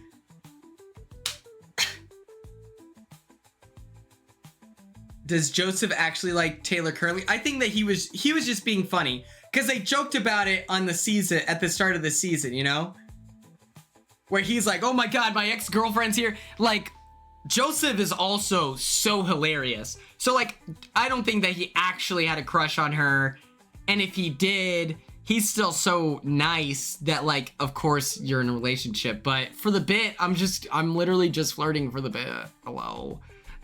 Very funny. I don't think that him saying "I love you, Taylor" was meant to be like one last declaration of love. Just him being funny, you know?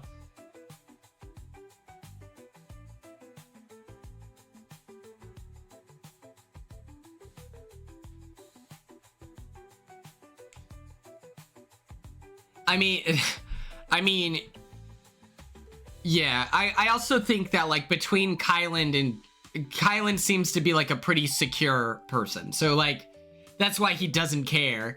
But it's just so funny. He's so crazy for that. Moment of silence, if we could, for the yin yang sissies. Moment starting now.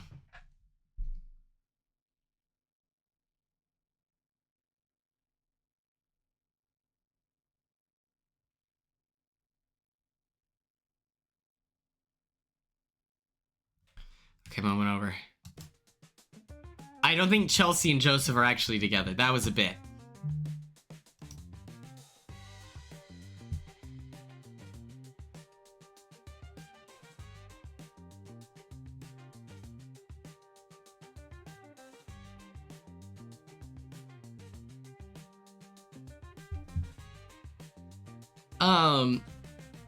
What I think that they represent is the way that a solid team can the way that a solid team that is doing well all like throughout the whole season, the second they oh yeah, 100%. Like, let the record show, I was making fun of Kylan and I was like, yo, you gotta do something. Obviously, Joseph is such a respectful person. And Kylan is a nice guy, right? I think that we are witnessing like Kylan acting crazy, but he's in the middle of a competition, you know? I just wanted to say, you know, I'm worried about, you know, people clipping things and whatever, because sometimes you say stuff and then it gets taken into, you know?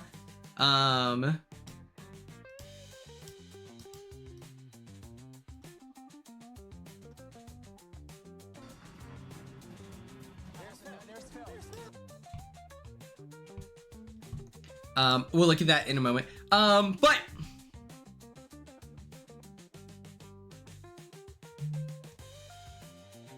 Clipton ship RIP Quinn. Damn it!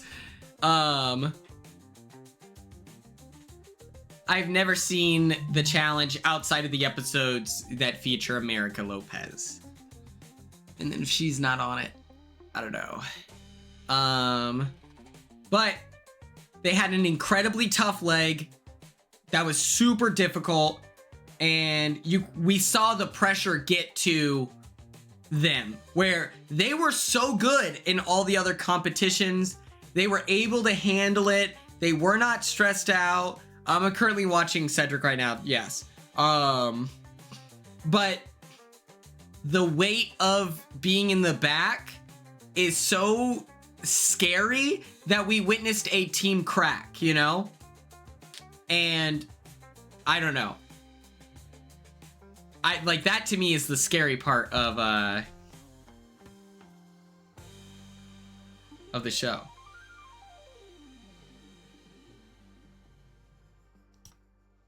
All right. Okay. That concludes The Amazing Race. We will watch this clip here. Real quick, let me pull it up. But before we do that,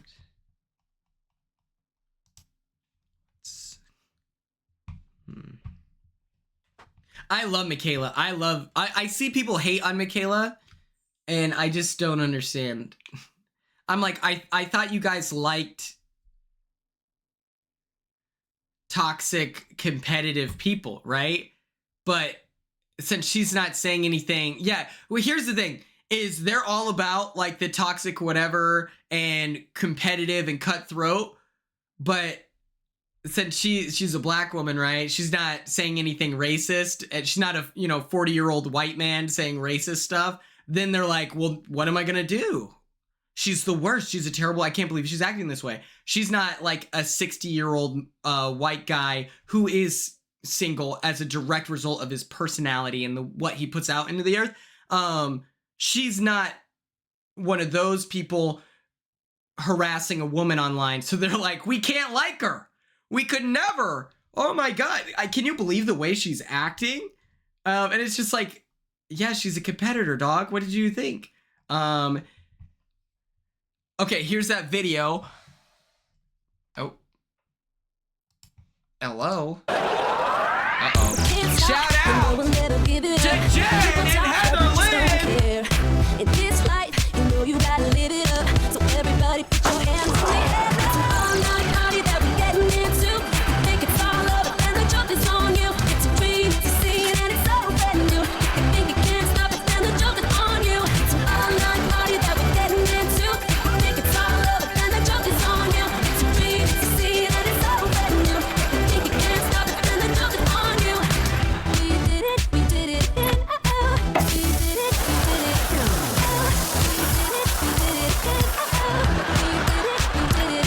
It's an all-night party that we're getting into.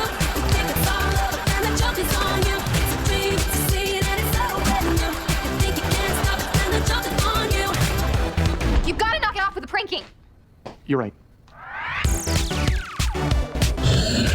Oh my goodness. Thank you so much to Jen and Heather Lynn for that gifted subs.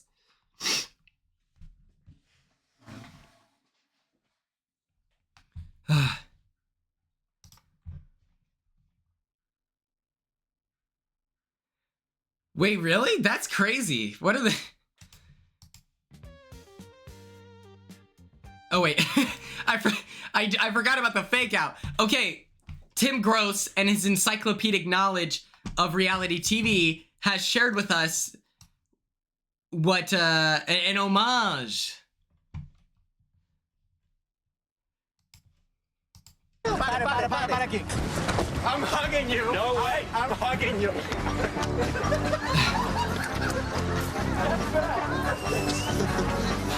right. Fine. Hey. Good afternoon. How's it going, Danny? Yes.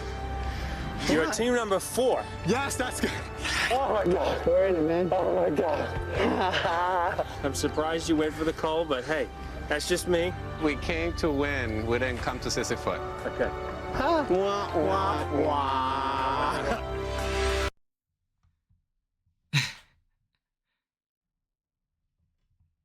I feel like I haven't seen it other seasons, but I like Phil on this season.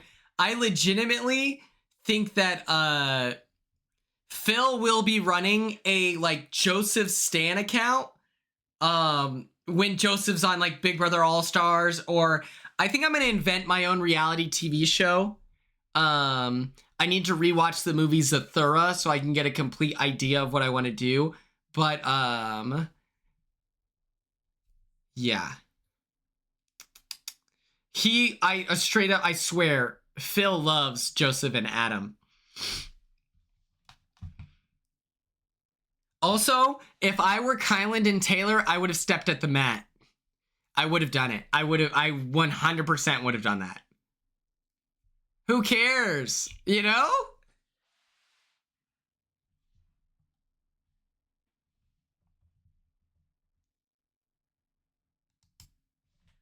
I would have for sure stepped on the mat. Okay. Next up, let's get into Survivor! I didn't do as good of a job on the slideshow, so this will be fast. Don't worry.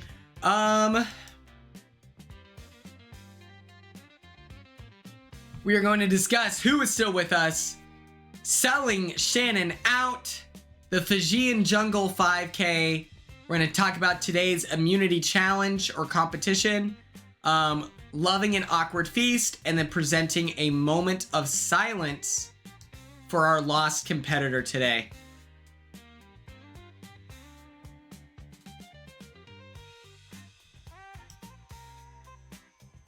Who has survived? Okay, so between all of the original, I gotta go for now, might be back, see you later, Brianna. The original Sunburned Sallies, we have Sage, Savannah, Jawan, and R-I-Z-G-O-D, Riz God, Baby, Man, Myth, Legend. We have the Lemon Drops, which include Christina Mills, Steven, MC, and Sophie. And 2 people remain of the Blueberry Fuegos, Sophie and Alex. And so in terms of these 2 are going to war. And then it's like Sophie is more loyal to Savannah and Riz God, while Alex is more loyal to the Lemon Drops. And so that's an interesting split. Now that we are merged, they wear black. They have a black buff. Very cool. Their new name is the Crow Boys. It never died. Some of you might remember during Big Brother 26, I thought a funny bit would be asking Joseph to form a final 3 with me and Chemo and give it a ridiculous name to see if he would agree. Forgot I was by. Hello. And Chemo is like, okay, yeah, let's do it. Let's do it. I asked Joseph, I was like, yeah, we could be like called the Crow Boys. Chemo instantly ruins the bit and goes, or maybe just the Crows. I was like, yeah, I guess we could be the Crows. Yeah. I was like, Chemo! And within the Crow Boys, it is the tribe splits, is Sage, Jawan, Steven, MC, Sophie, Rizzo, Savannah, and then Christina Mills, Sophie, Nate, and Alex.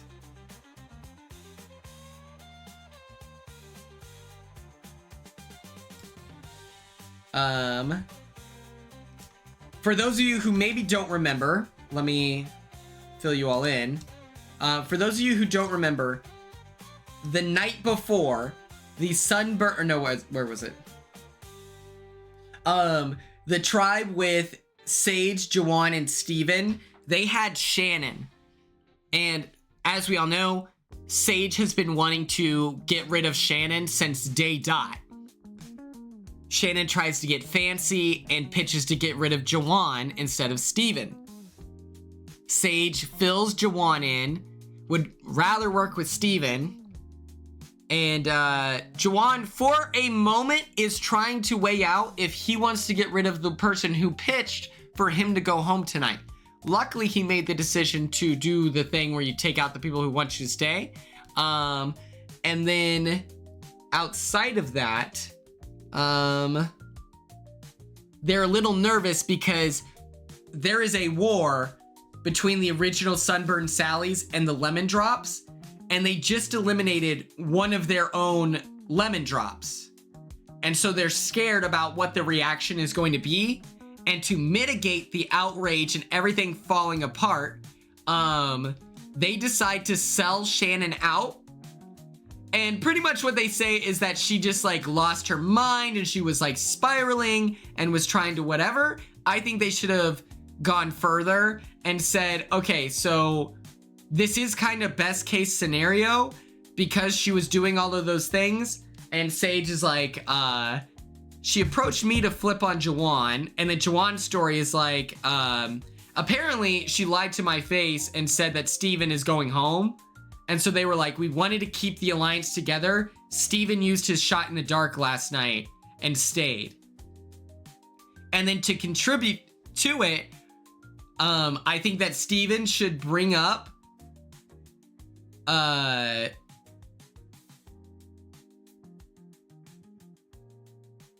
Yeah, she went crazy after the show. It's insane.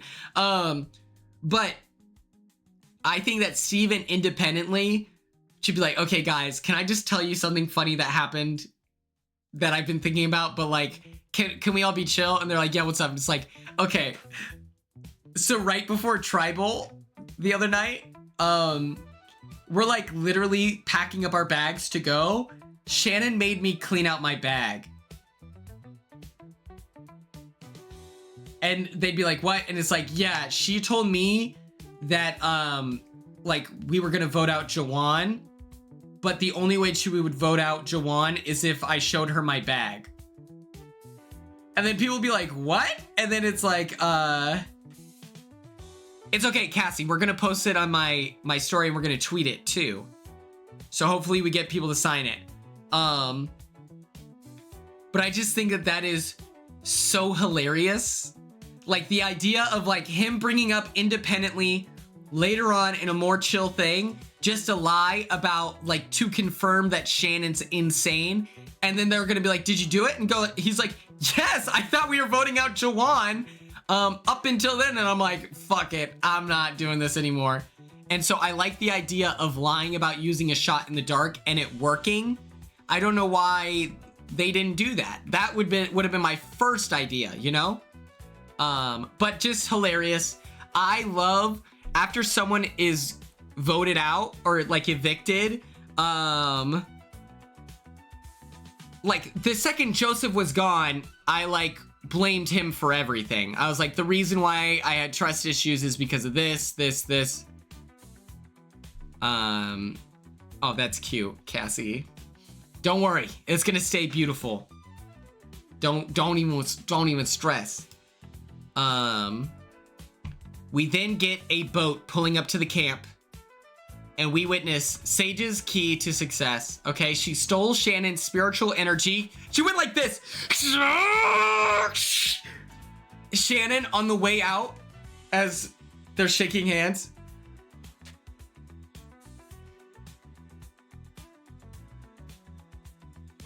That's a great question, Ella.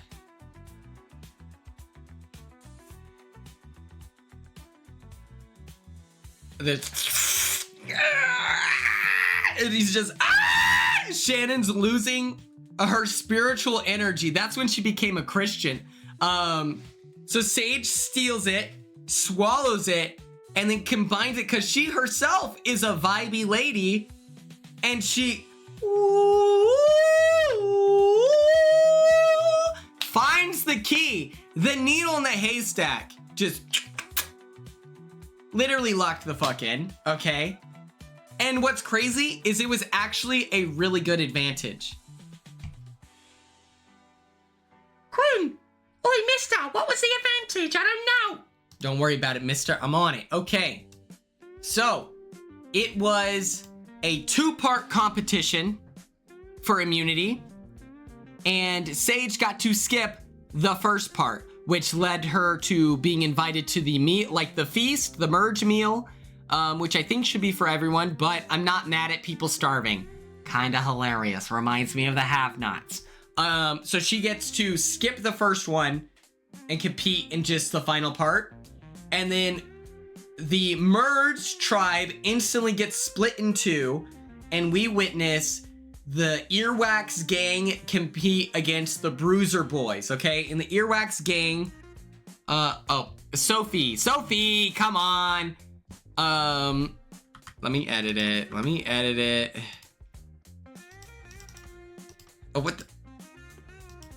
Perfect.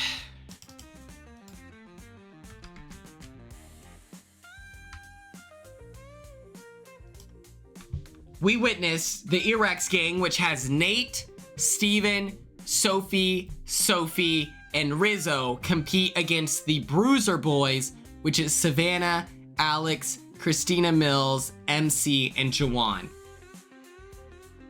And Jeff also has to acknowledge the casting insane decision of having not one but two Sophies on the same season.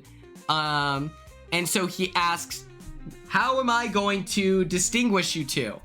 To which then Sophie becomes Soph and Sophie remains Sophie, which as someone who was Quinn, and a Coach Quinn, that's a power move by Sophie with the E.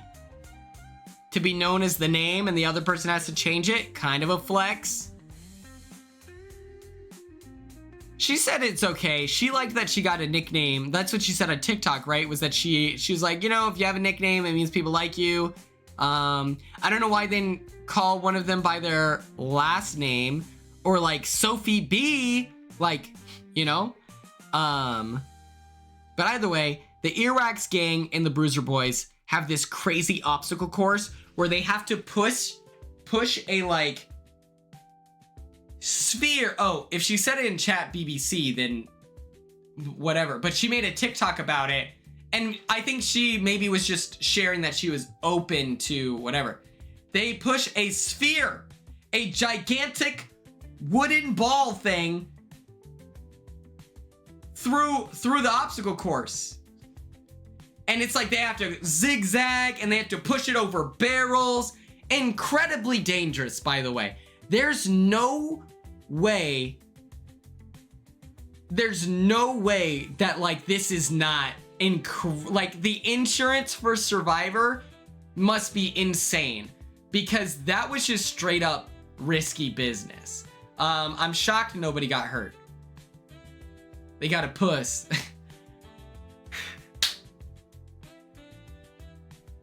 They got a puss. You're right. But the Earwax gang, by the way, was losing this competition almost the entire time.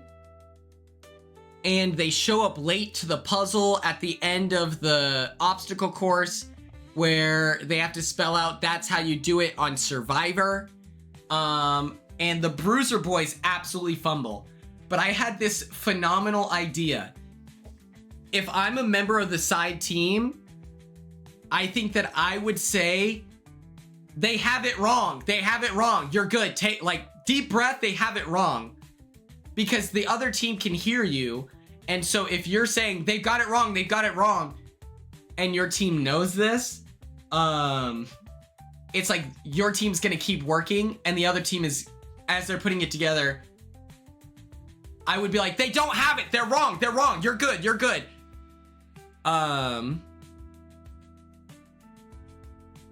Did he say it beforehand?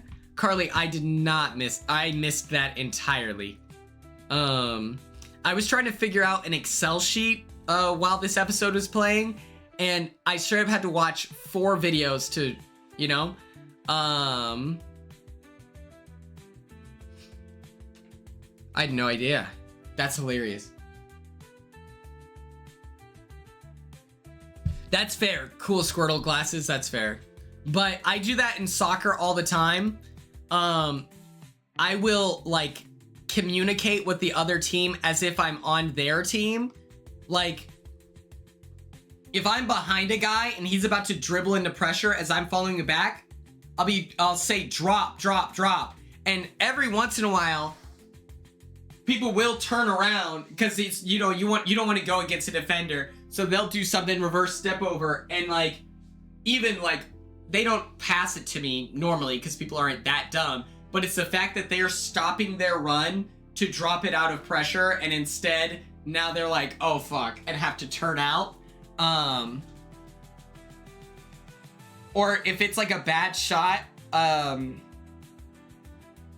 if it's like someone's dribbling down the line and there's maybe a minute 30 left, I'll say like shoot, 10 on the clock or something. I'd be like 10 seconds, shoot. And then people will take a rush shot. Rush shots normally go out of bounds. And then we have possession with 1 minute and 20 seconds on the clock. I do stuff like that all the time in soccer. But yes, the Earwax gang, they pull off an incredible win where then they go into round 2, where now it is Nate, Steven, Sophie, Rizzo, R-I-Z-G-O-D, Riz God, Baby, Man, Myth, Legend. They also compete against Sage now, where you're standing at an angle and you have like a little plate with the ball on it, and it's your like whatever. Nate, Sophie, Rizzo, you know, Sage, they're not really competing. It goes down between Sophie and Steven. Battle of the S names. It gets pretty competitive, and Sophie pulls out the dub, which is good because Sophie with an E she seems like such a comp beast. It's like, thank God she won immunity. Otherwise, she would have been in so much danger. They go to the merge feast, and normally during the merge feast is when, even if there is like a tribe versus tribe dynamic, there is a little bit of a discussion of like who you're willing to take a shot at. You know, like, hey, who would you give up? You know, who's expendable? If it's not you and you had to get rid of someone, like, you know, who should we target? And then I'm trying to think of what season that is.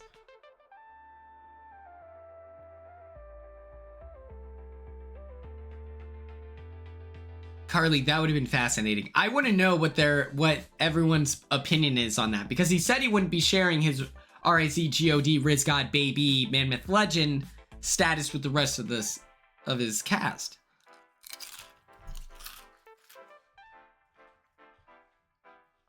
But they go to the merge feast, and they proceed to have the most uncomfortable, awkward, strange, terrible experience of their lives. To the point where Sage is just like, I'm just gonna eat, because if we're not gonna talk game, then whatever. I'm just gonna cook, I guess. Like, they didn't even build the illusion of like, oh, it's not tribe versus tribe.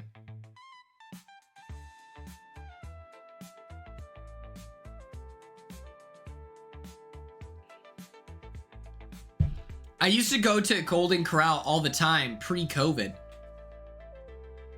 Yes, 100%. Like the Golden Corral in my city, like, used to be pretty popular. I used to get this thing called Mount Delicious. Ella, you are missing out because you've never had Mount Delicious. Mashed potatoes, gravy, mashed potatoes, pizza, mac and cheese, spaghetti. At the very top.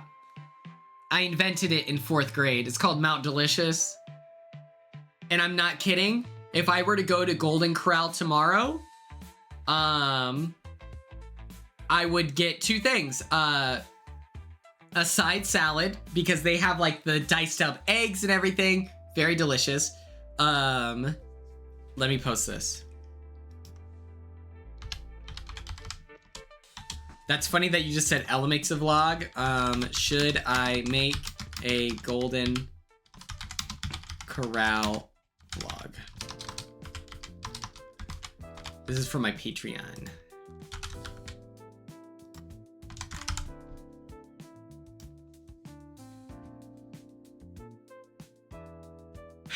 Ella, yes.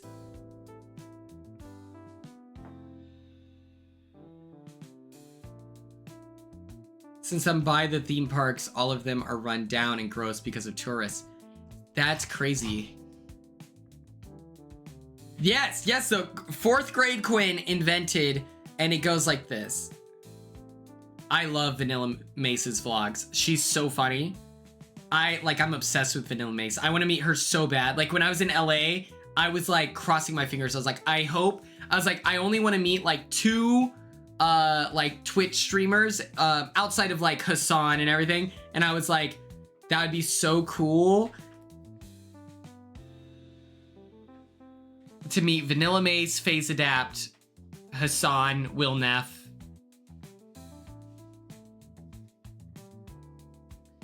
but they had brownies there too, which were pretty good. But yeah, I'm team Mount Delicious. Literally, no, Cassie, this right here, Cassie, is how me and what's it, or fuck, sorry, I was about to like sneeze my guts out. This right here is how me and Maya became like best friends. Was Maya watches Pretty Much It, Maya watches Hive Mind, like every YouTube channel that I watch, Maya also watches. And so it was so funny where like even I brought up one time where I was like, one of my favorite bits is like yes, MYA. I was just talking about a bit where it was like I was like, one of my favorite YouTube videos, yes, Maya, they, them, lesbian. My Twitter bio of like lesbians for Quinn and non-binary, I was like Maya just literally was like moth to the flame of just bringing in their people of like, that's right, join the party, that's right, this is Quinn.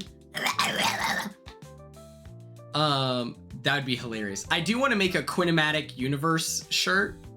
But the bit is like this channel, they will mention Dwayne The Rock Johnson, and then they will just say that like featuring Dwayne Johnson, and Maya knew the bit that I was talking about. I was like, oh, you watch Razzle too? And I was like, get out of my brain. But yeah, Golden Corral vlog coming soon, where I will recreate Mount Delicious.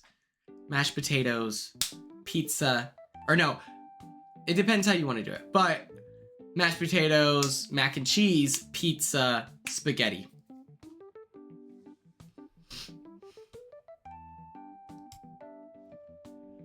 And now let's feature a moment of silence.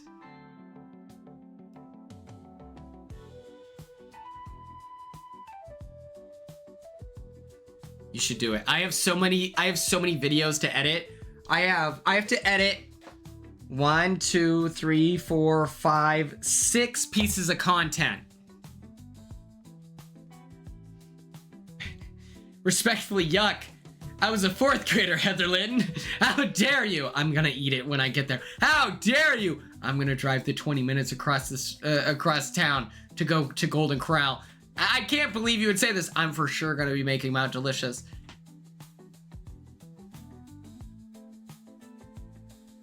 You have a chance. You really do. And a vlog can be like 12 minutes long, you know? But yes, moment of silence.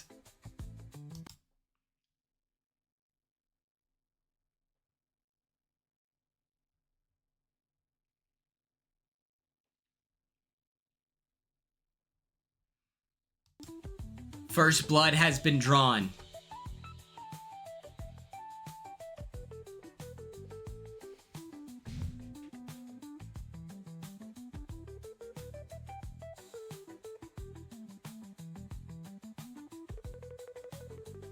On top of the pizza is spaghetti with tomato sauce. That's why earlier when I said mac and cheese was on top, I was like, that's not right. The mac and cheese definitely goes under the pizza, because like that makes it just in case, you know? Yeah, there's a scene where Savannah almost like, she dives to try to grab,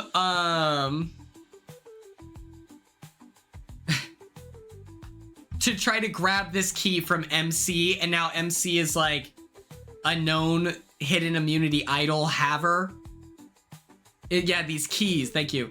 And then she, after she completely crashes out and is insane, certifiably insane, she then is like, oh shoot, let me be normal.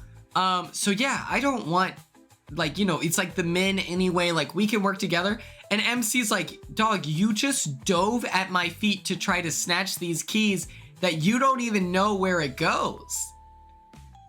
Savannah's crazy in like the best way possible. She's not crazy in like, she seems like a funny, normal, like cool person that I would want to hang out with. She's crazy in like the reality TV sense that she came here to compete, and she's like, she lives the idea of competition.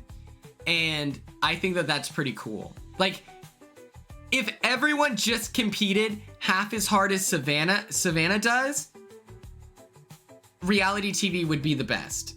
But unfortunately, it's just like, some people don't want to compete, you know? And it sucks. She's just a demon. Like, I love it. She plays so hard. And so it's like, you can maybe not love her as a character, but like, you have to, like, it's like, I feel like my stance is like, you have to respect it, or like, you know? But yeah, we lost Nate. Nate was a casualty of the saboteur. MC, yeah, that is actually devastating because MC is phenomenal. Wait, they're doing split groups. Oh my God. Survivor gets in their own way. I don't get that at all. Like, there's no way. There's no way that they would be dumb enough to separate this war that is going on. Unless they are going to rig it in a way that then it re-evens out the tribe split. But only one of them goes to tribal, but it's still annoying, like, that's so annoying. But whatever. Yeah, I don't really have to say too much about Nate. I feel like they showed that Nate is intelligent. They showed that Nate is capable. He was good at the competitions, like,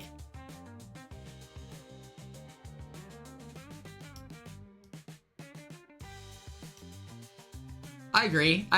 I think that, like, where a lot of the plot and stuff like that coming from reality TV is centered around character flaws and mistakes.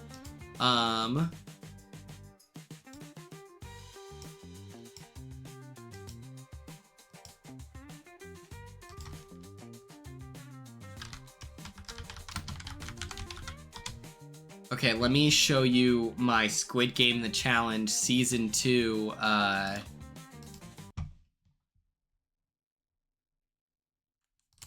draft here. I'm in the process of finishing it, but I can show you what it looks like.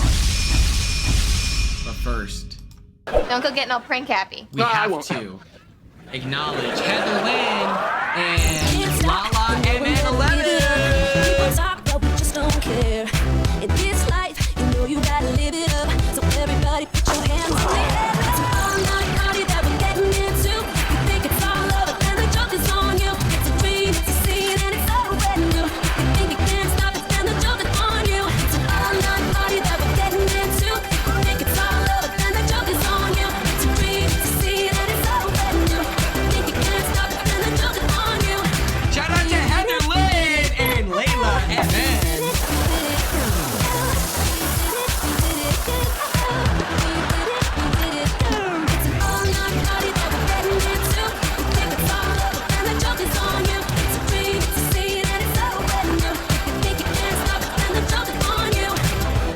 You've got to knock it off with the pranking. You're right.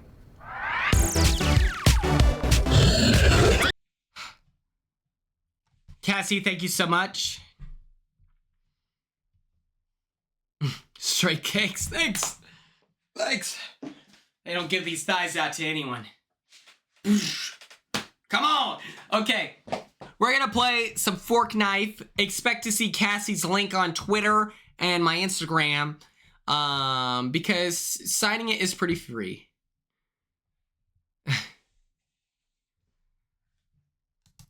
I'm gonna run and get more pickle dip because I've been out for the last hour. And it's devastating. While I'm gone, Mini XO is in charge.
Hello, chat.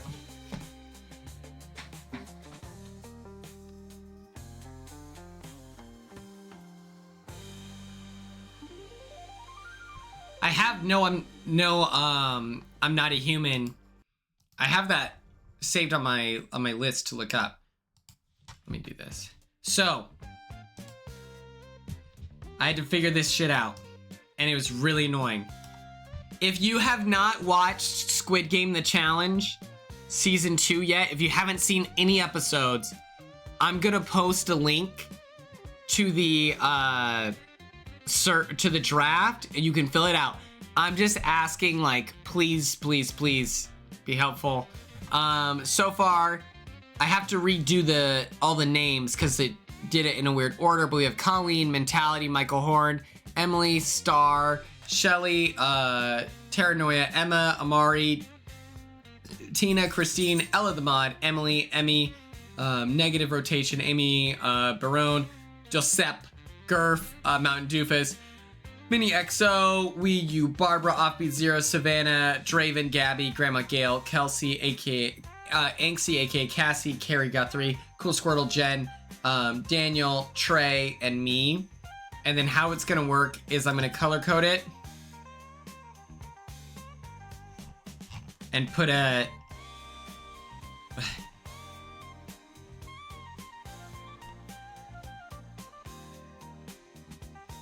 so at the bare minimum or whatever. But this was so hard to get sorted out. I had to come up with different formulas throughout the thing, and it was so obnoxious where I was like, what happened to the predictive thing where you do like 1 through 20 and then you go to 21 and it's like 22, 23 maybe? It would not do that. It was so annoying. It was like incredibly stressful. And then I'm just like, there's a way to do this formula, and every YouTube video was like the most complicated sequential whatever. And I'm like, no, I just want a formula. This is not hard. But yeah, it'll be fun.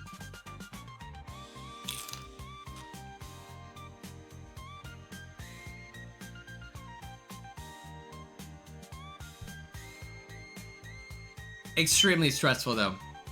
And get this company reached out to me in LA called the Rooftop Cinema Club, and they invited me to one of their shows to watch a show.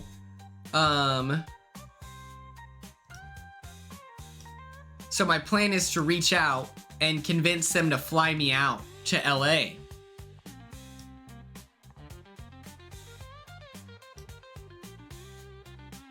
Like I can get like I can find a place to stay, but it's a rooftop theater, and I'm gonna be like, hey, if you like, if you fly me out, I'll definitely post content on social media, as well as like I could make like a vlog is my theory, and then I would invite my other reality TV friends out, and then they can be featured in my, you know, social media, whatever. And so I'm gonna shoot my shot and be like, if you pay my plane ticket, I'll convince some reality TV. I could get easily Rubina to pull up. Like, are you kidding me?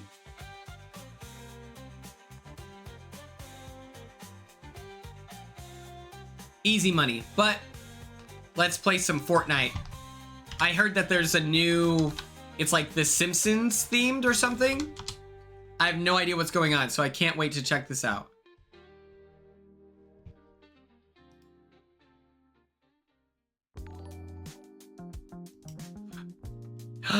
Mariana, you're alive! It's been so long. My queen, my dog! Let me see here. If Rubina goes, I'm there. Thanks.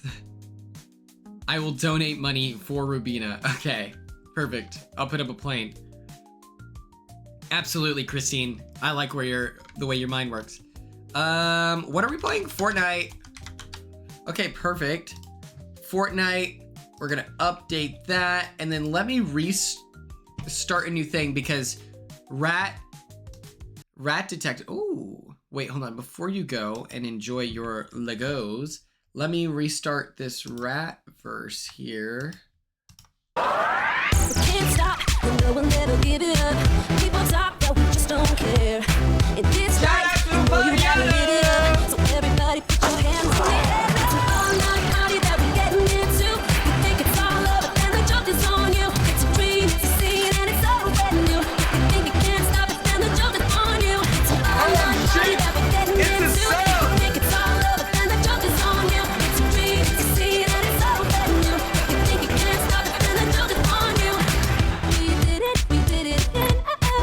did it, It's an all-night party that we're getting into. Think it's all over, and the joke is on you. It's a dream, it's a scene, and it's all brand new. If you think you can't stop it, then the joke is on you. You gotta knock it off with the pranking. You're right. Oh my gosh, Mariana, thank you so much! Go crazy! Go wild! Rat Detective 6 into the rat verse. Let's play some Fortnite.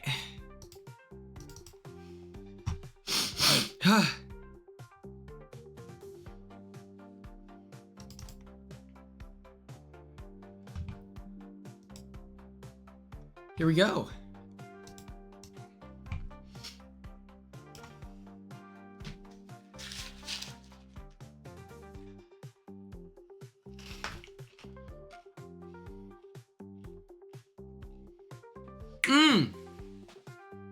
Let me take my last antibiotic. I'm so congested right now.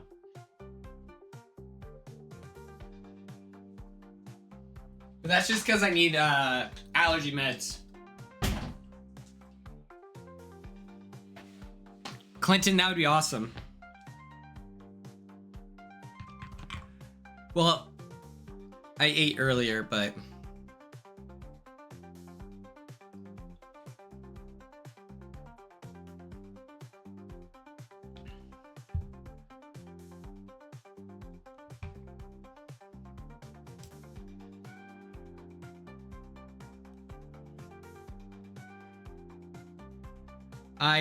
what's it called? Wait.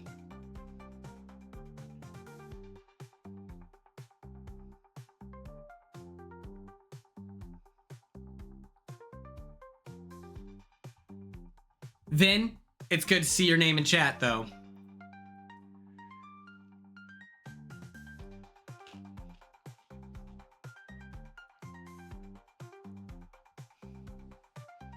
Yes.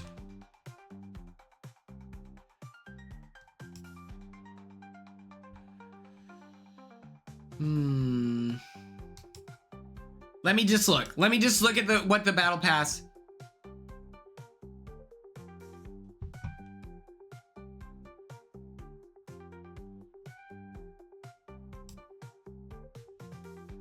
Well, let me see what they offer.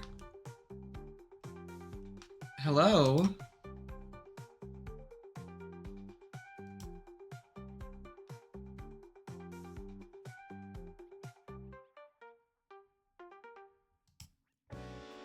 Okay, so you get a little Banana Dog, Marge Simpson, Judge Judy Marge Simpson. I like this guy. This is my problem. I like this guy. You know? He's kind of awesome.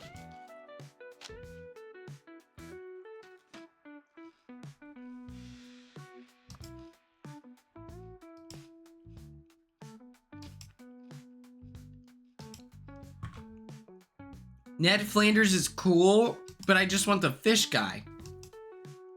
Okay. Bonus rewards. You get Evil Homer, kind of awesome. Okay. Oh, fuck. I need this guy. Peely, but he's...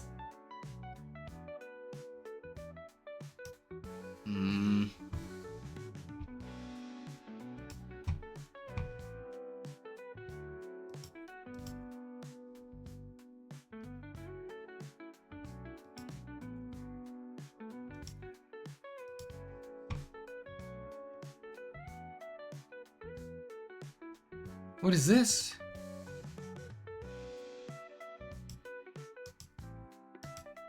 Oh, you can get the llama guy too. What the fuck?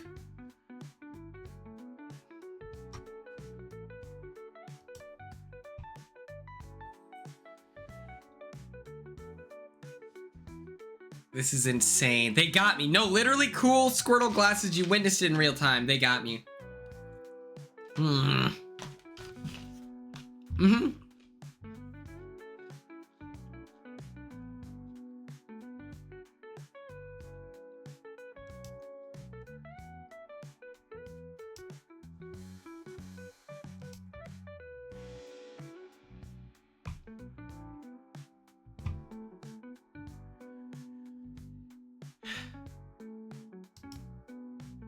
Oh, it didn't memorize my card. Okay, I'll just do this tomorrow. Or after stream. Boom. That'll give me more time to think about it. Okay. Okay, I think I heard my mom is back. Give me 12 seconds.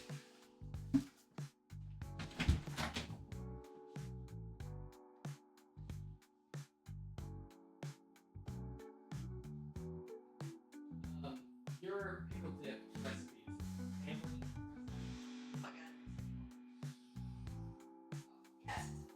It's a family recipe, you say? Special and secret, unless you want to share. It's a secret.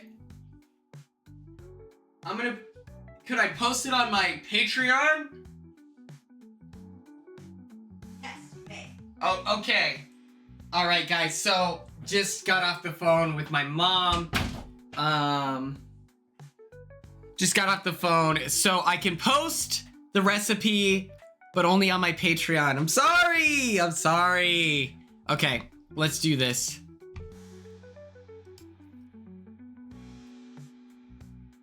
The pickle dip recipe. I just had a super private conversation with my mom. Super private conversation. No one would be able to hear it.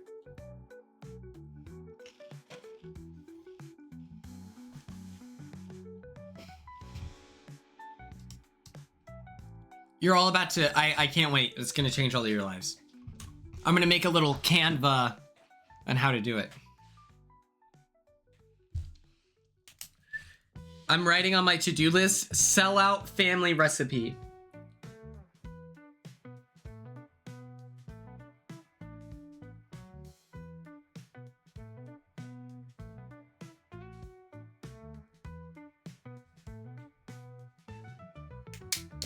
You don't like pickles is crazy. But Ella, were you team onions?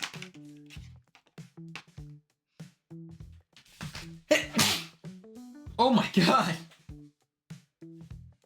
That was insane. Oh my god. Ugh. So you like onions but not pickles? Thank you, Gurf Gurf Gurf. Thank you, Mini XO. Thank you, Jen. Oh, that was crazy. So just like that, my antibiotics are done. I am perfectly healed now.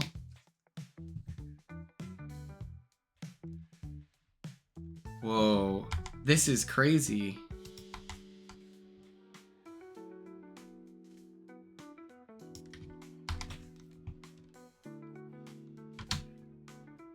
This is the first time I played here.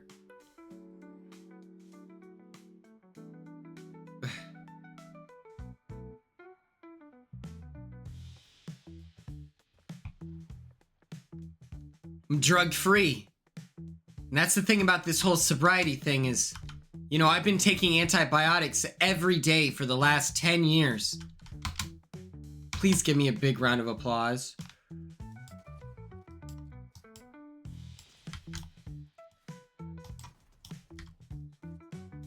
My lungs feel fine. I want to get back into running, funny enough. And maybe that's like, now that I'm healed, that I feel extremely... Did you guys like that Blue Sky thing where I was like, yo, we need a guy on Big Brother who says he, like, instead of going sober for a breakup, he, like, actively lets us know. He's like, oh my god, I missed twice. Oh, I missed 3 times. Got him. Put him in a coffin. Hello. First one's free. The rest are on the house. Oh. Ow. Hey.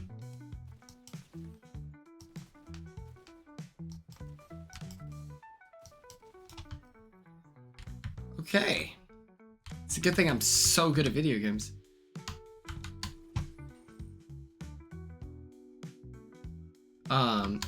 Yeah, I want I want a real debaucherous, like, morally ambiguous guy who is, like, undoubtedly, like, a cool dude, but you could tell that he's, like, a bit of a menace.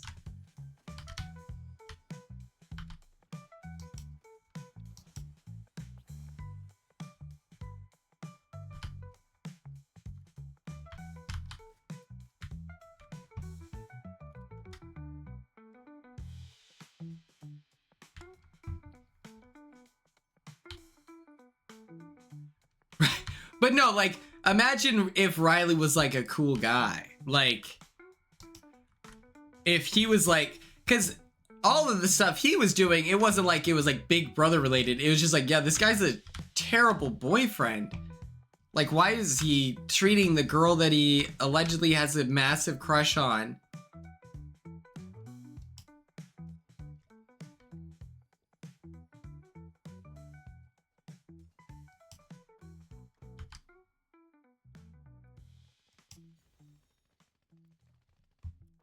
I don't understand what I just did here.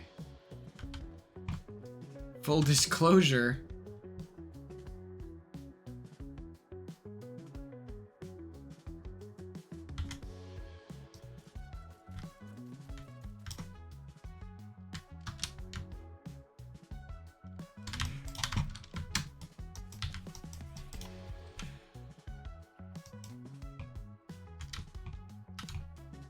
Any questions, chat? That's crazy.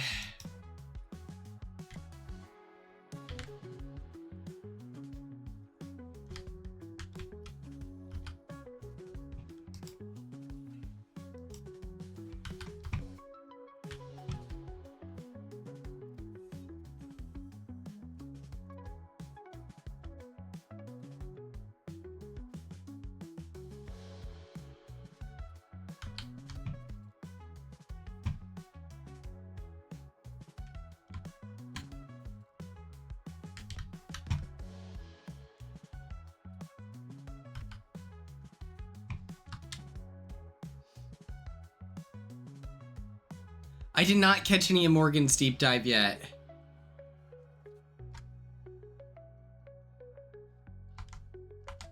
What are Lisa's textbooks? I'm not familiar with any of this shit. What does this mean? Oh, okay.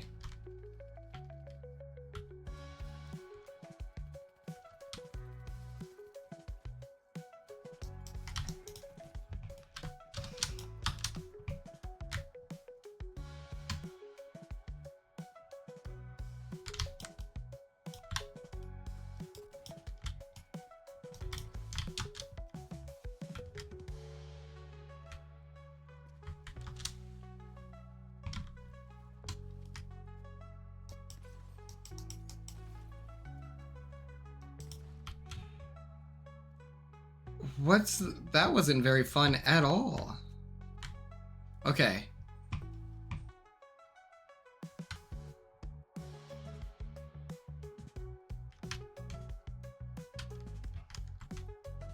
Tearing Gaster up, that's good. Because I feel like people are confused. And it's like now all of a sudden we're gonna act like she wasn't a good player and we're trying to, like, oh my god. When I was out with my friends, oh frick. When I was out with my friends, someone responded to my tweet saying, like, suggesting that Morgan wasn't a man-eater, so therefore it was inaccurate. And it was like attempting to invalidate her, like, and I responded. I was like, shut the fuck up. And they're like, no, I'm a Quinn fan though. And I'm like, Quinians aren't out here saying this stuff. Like,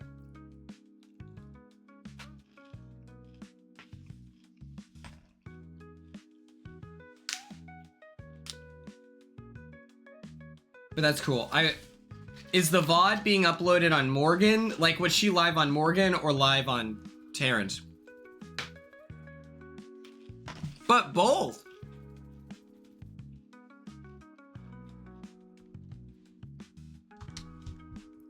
She plays it on stream. That's why I tweeted out. I was like, it's so cool that she has like a theme song. Like, I love that.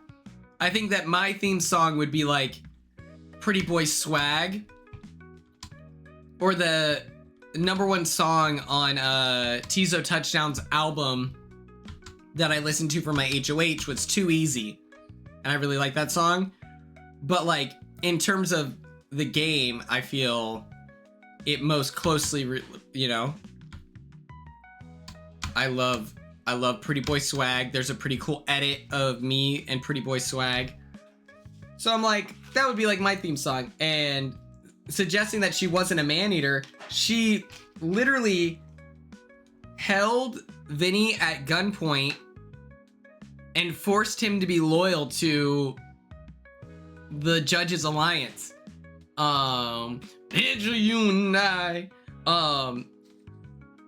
She forced him to put up Lauren, and the one thing he was like, okay, give me a hug. That's a man-eater. That's great. Like, she did such a good job.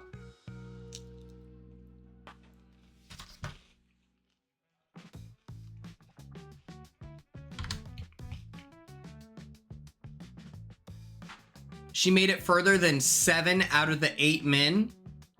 Pretty good.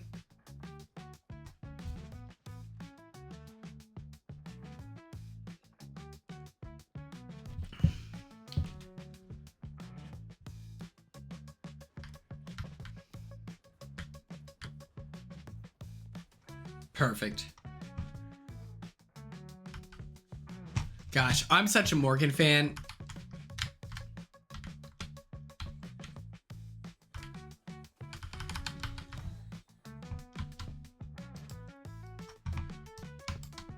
Oh. Hello.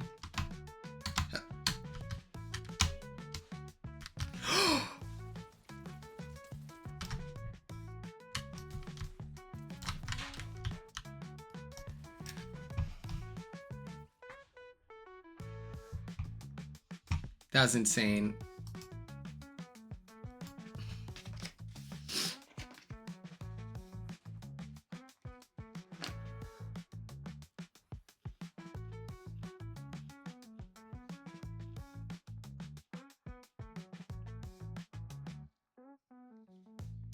That's so awesome that her and Dan are like pals. Like,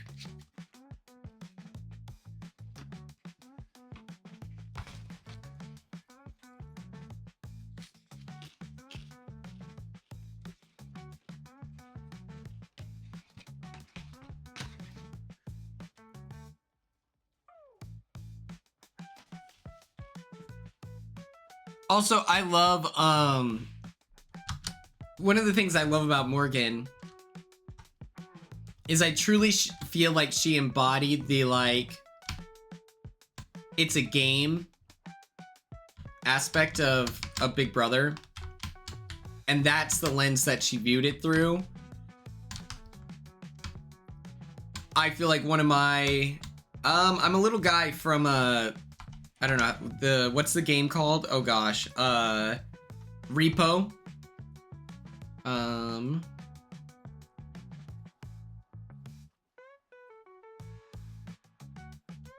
Yeah, but I feel like a lot of times I looked at it, at my experience through the lens of it's a show and making moves that I felt I would want to watch, and I played the way that I would want to watch.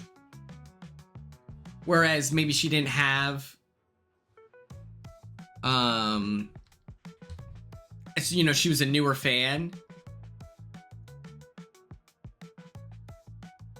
Yeah, everyone thought that she was gonna be so heartbroken, but I'm like, yeah, she seems where she's like, yeah, these freaking guys, but she doesn't seem to be like, can't believe this. She knows it's a game, you know? It didn't work. That's another thing that people seem to not understand in Big Brother. And I don't know if Oh my god, it's freaking Juice World.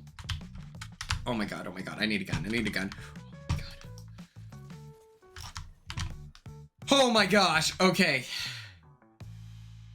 A lot of times in Big Brother, like, or at least what I would do, is I would like, it's like you just listen for the sake of like trying to see what people's opinions are of you. And so I always wondered when that was happening and they're like trying to convince her to use the veto on her and they're trying to create like, oh, well, this is why it's beneficial. I always wondered if she did that, like considered it for the sake of like, do they really think that I would do this? Let me see what I can get them to say.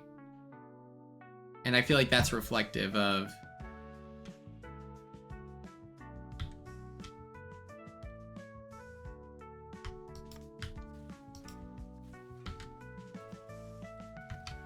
Oh, they're shooting behind me. Stay in school, buddy.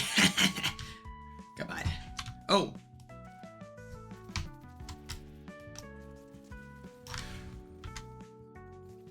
Oh my god!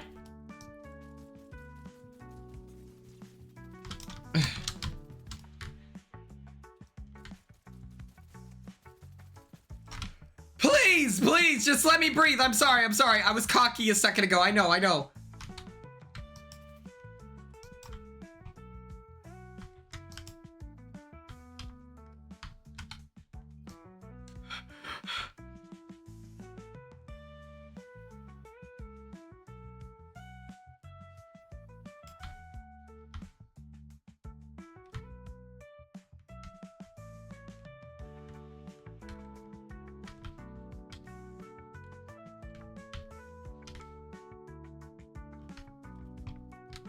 Oh my god, I almost pooped my pants.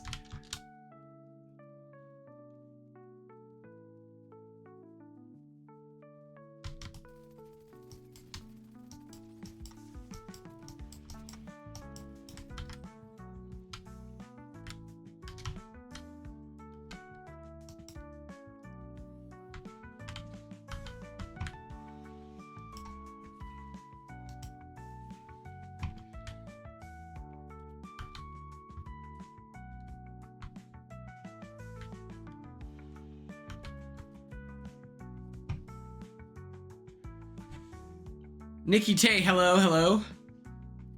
I got you, Oppie Zero. What do you think about this? Boom shakalaka.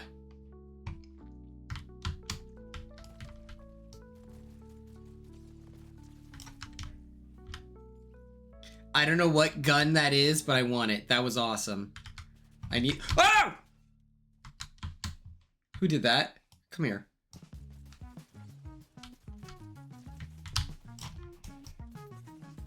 No! No! No! I never got to see what the gun was!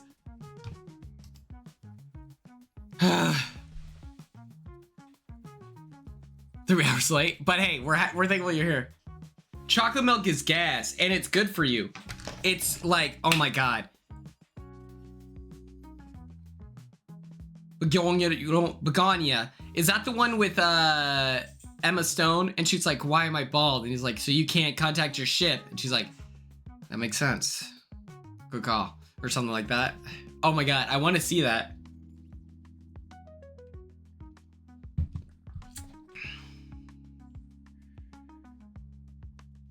Liked by Joseph Adden.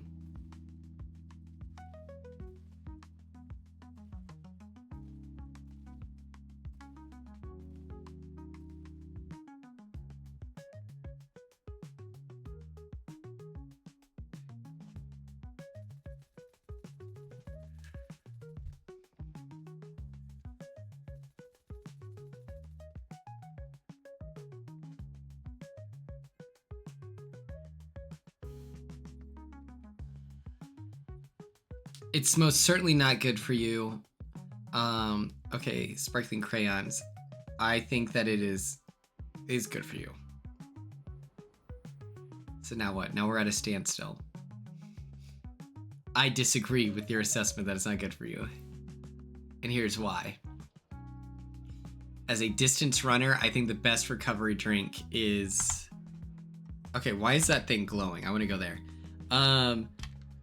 I think that if you're drinking chocolate milk, like within the context where I say it's good for you, let me be clear, because I'm being funny, is I like to drink it after long runs, because I feel that it helps me recover, and it's like, yeah, is there sugar in it? I guess, but also I ran 7 miles today, you know, so I'm like, it's fine, you know.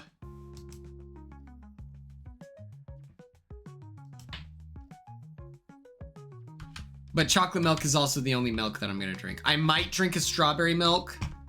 Strawberry milk is pretty gas, but chocolate milk is my queen. I like to, okay, so you know how I told you all about my problematic like eating habits during the pandemic where I would try to put myself into a food coma through chicken wings? Oh my god. Oh my god.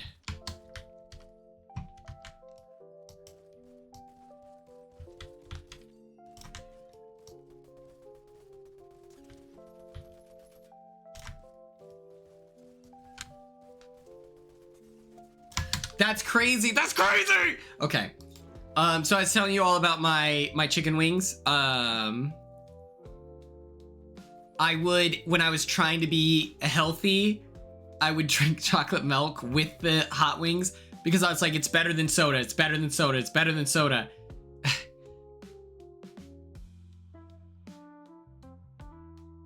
It's been getting mixed reviews, but I enjoyed the movie. Okay, I'll definitely watch it. How many chicken wings? This is so funny. I was just at my friend's house and we were playing games and stuff like that. And I brought up the fact that I did the stream about the chicken wings, and my friend Jameson reminded me that I did this. He was like, "Oh my god, you would come over all the time."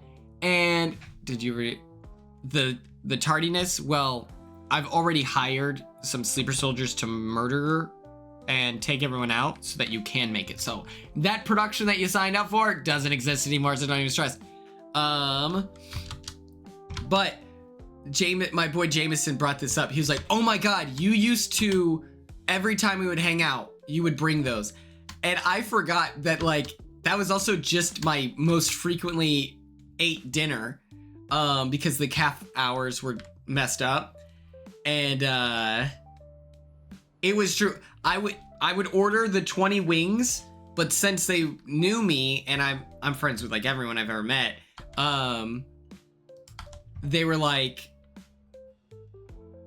they would hook me up. And so if you order 20 wings and you pick it up in person, they would give you like 30, and I would eat the like 30 boneless wings with a chocolate milk. Whenever I would go to their house, I'd bring soda because we're hanging out. But Yasir, I just got a text that they were eliminated murder style. It was a lot of wings. It was kind of the best experience of my life, at the worst time of my life. So it was an interesting mixed bag, but so good. Oh, that didn't do what I thought it would.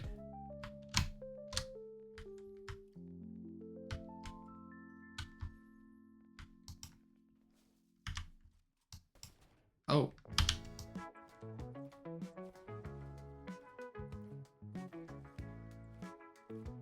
No, I was just exaggerating. Big Brother was definitely the best, but oh my gosh, there's so much shooting going on. Hello. The wings were great though. They were so good. Go to bed.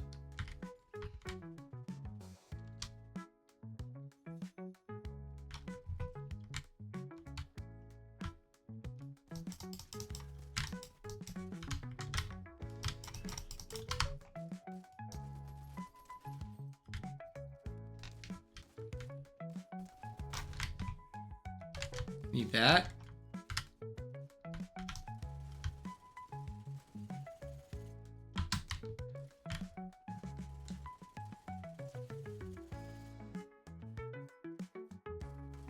Got him, first try. Wings. Oh my god, I fucking love wings. Perfect.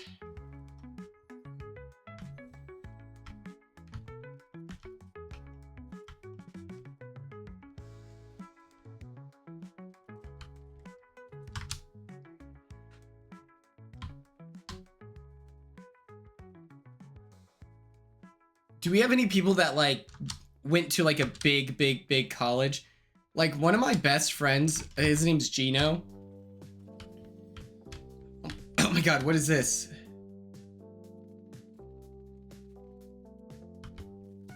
Awesome.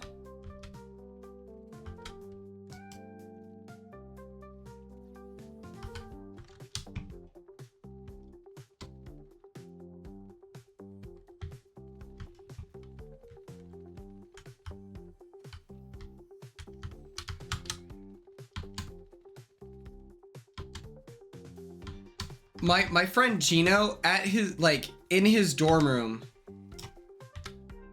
they had a Raising Cane's in the lobby of...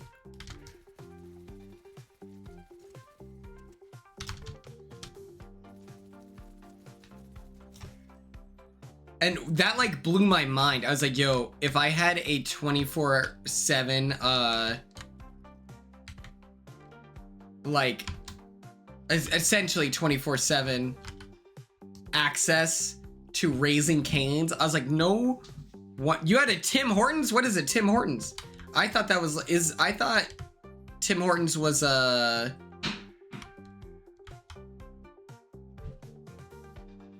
is Tim Hortons like the Dunkin' Donuts?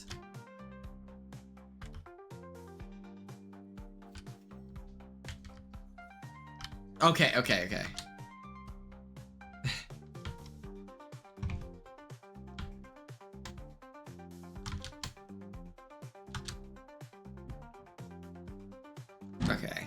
I think donuts, I can picture myself exercising like, oh, Panda Express and Chick-fil-A.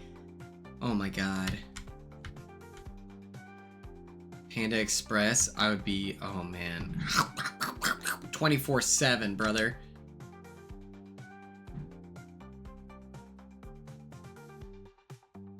Panda Express and Starbucks. So we had a Starbucks, but I don't think it's a Starbucks anymore. I think it's just like a normal coffee place. And before it was, there used to be this thing called the Simon Special. It was this foreign exchange student who would mix all these like different coffee flavors and beverages together.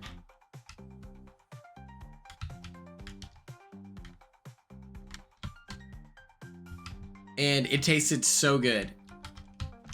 But no one else knew how to make it except for him. And it was awesome.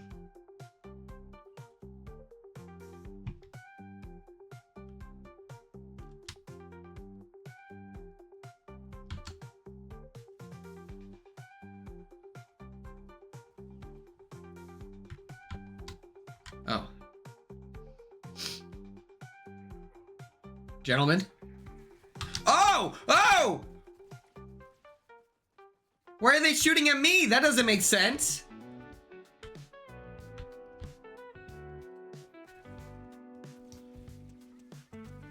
Now what? Now what? Yup, put him to sleep. Put the dog down. Come here.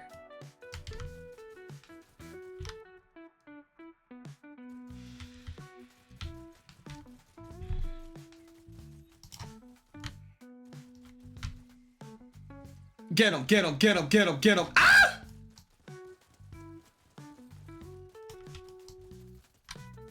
Oh my god. Okay, got him.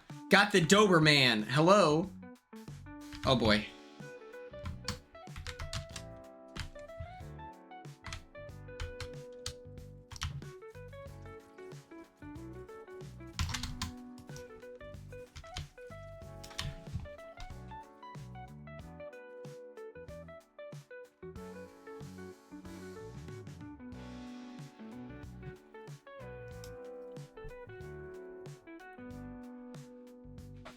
Tim, our cafeteria food was so disgusting. I had to write an RFP, which is request for proposal. and I had to write a full contract with me and this lady, Maddie, searching for new food providers. And it was like I drove to another college campus to try out their food and ask for personal like testimonies about the quality of the food, the consistency of the food. Do I feel like they make a point to hire local talent and stuff like that? Like,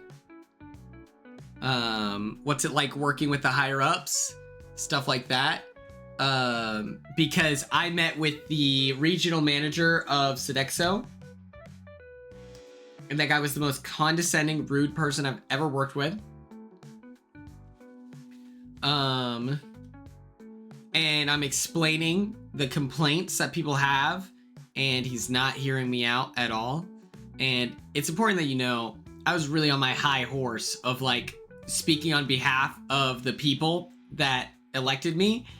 And so when that guy wasn't listening to me, I was like, well, all right. Or I like got up, started packing up my stuff. I wrote in my little journal thing that I carried everywhere, Quinn Martin with my email and phone number. I pulled it out, ripped it into a smaller like piece for him. And I was like, let's go, guys.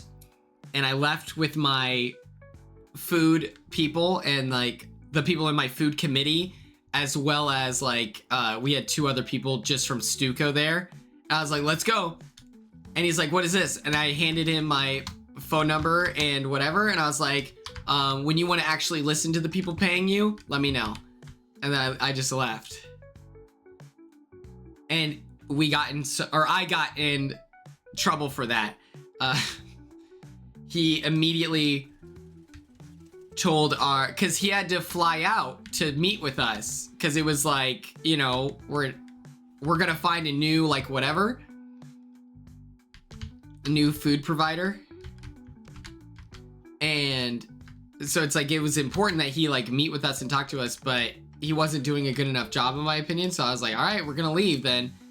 And it was so lame because this guy who ended up running against me in student congress, he and I got into it in the next Stuco meeting because how do I explain what happened? So they went to our student congress, like adult essentially, and was like, hey, this kid was really mean to us, and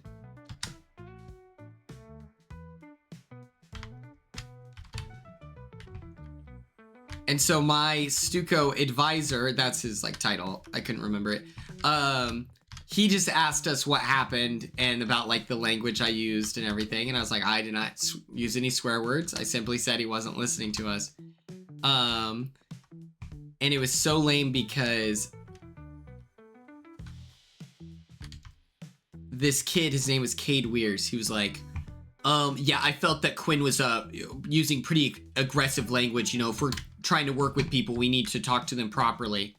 And it was crazy because he didn't say a word during like the actual like meeting. And so then I was like, I'm just confused why you're talking, because during the whole entire meeting where this guy is invalidating the experience with student congress, or experience with the food that they serve that he doesn't eat on a daily basis, you were pretty quiet. And I said that in front of everyone, like during the meeting. And I said, yeah, if you think I use strong language, and I explained that there's like this metaphor, Cade with a K. I pretty much used this metaphor where it was like the lights, I'm driving my car and the light turned yellow, and in that moment, instead of putting my foot on the brake, I put my foot on the gas. I was like, I'm not gonna let people disrespect my students, you know, because that's not what we're here to do. Infantry rifle. But I didn't get in any real trouble because like it's a club and it's a position I was elected at, you know. Yeah, he was like smaller than me. He sucked. I hated him because in college I was like the guy when it came to student congress. Like I worked so hard, everyone knew it, and he still tried to run against me, and I just found that disrespectful. Oh wait, oh no, what the?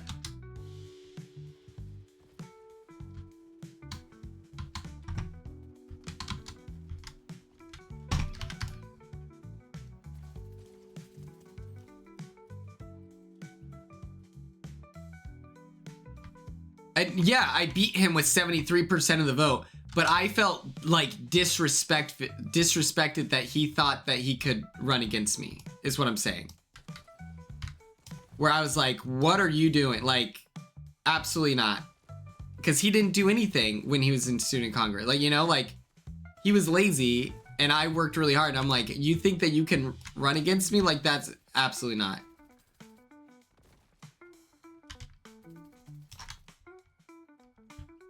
I didn't know that that was a real person. Oh my god, I just thought that was a witch.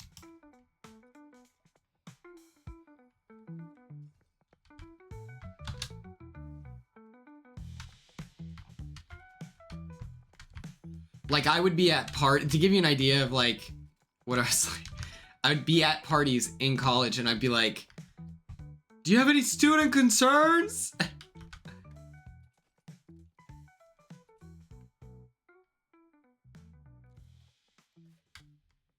And I would gather student concerns in the middle of parties and stuff like that.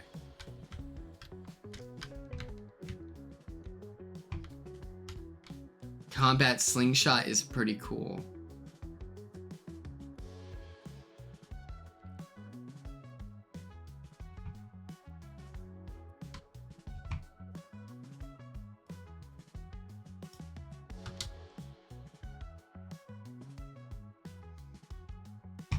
Oh, zone? Oh, shoot. Yeah, you're right.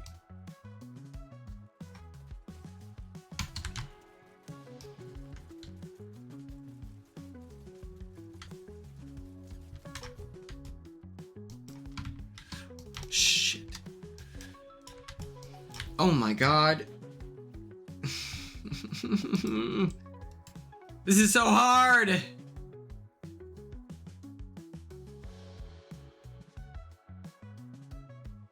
This is devastating. Every day is pain. Every day is pain.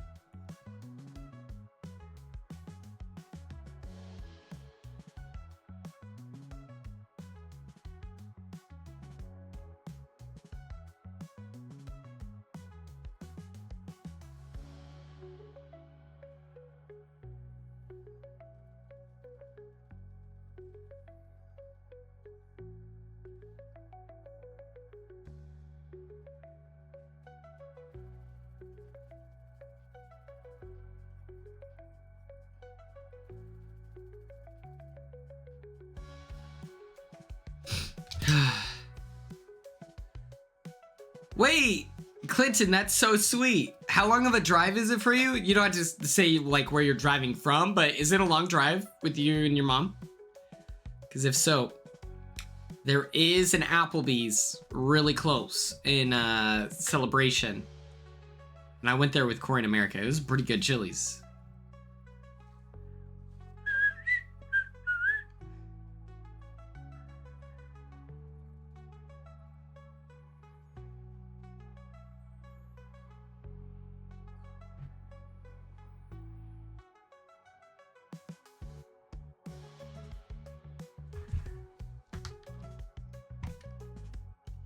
Man, this stream is crazy, because what do you mean I found out that I was unfollowed by my friend, you know? Chili's is a phenomenal restaurant. What?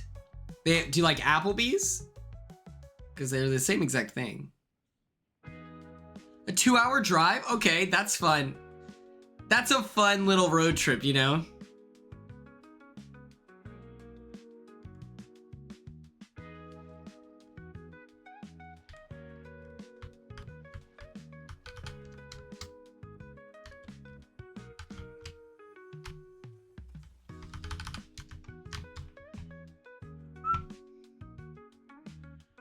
Chili's is I agree, Jen. I love Chili's. Going to Chili's with your friends is top 5 things that you can do in the nation. I will say Chili's used to have better, their chicken tenders used to be like with a different batter, maybe is like what it was.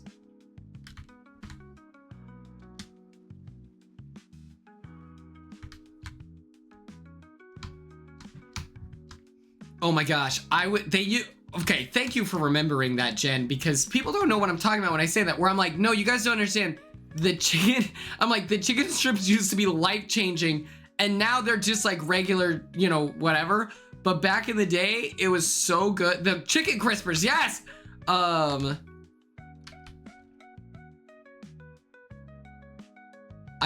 You reminded me of this, Ella, when I was in Nebraska, which I'll make a slideshow about my Nebraska trip this Monday.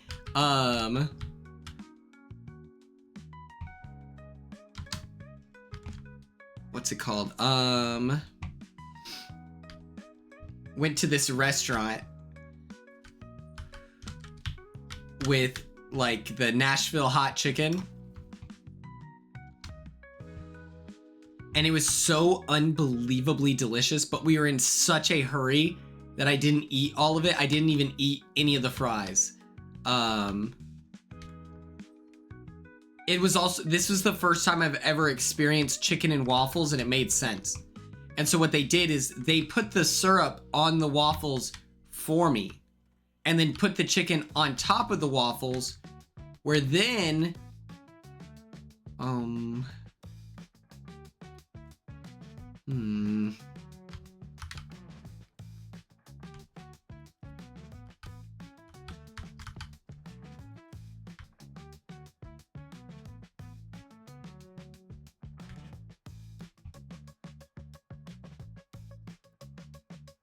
is criminal is what it was. And me and Jen were able to bond over the fact that we had something incredible taken straight from our hands. Money. Oh, what's this?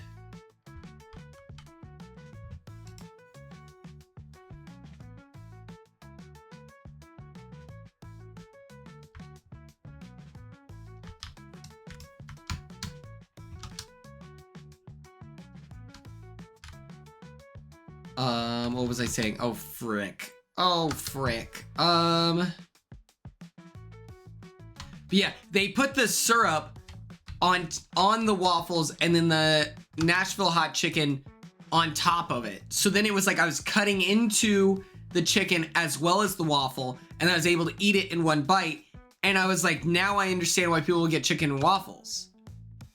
Since I didn't consciously put the syrup on there, I didn't feel weird about syrup touching the hot, you know, spicy food. So I didn't feel weird about it. And then I was able to experience it organically, and it was really nice.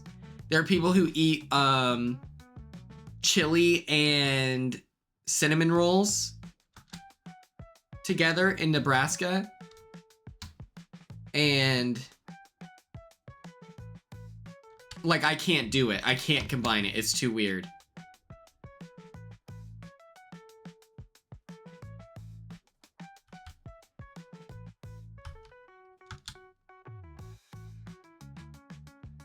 And oh my god, the chicken was so delicious. It was so it was crazy, life-changing. I finished all but one piece of my chicken because we had to go to this cave, and I'm like, hello, we have an appointment. Let's go, guys. And let's see. Oh my god, what happened?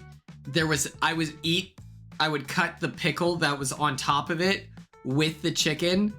Oh my god. So good. So freaking good.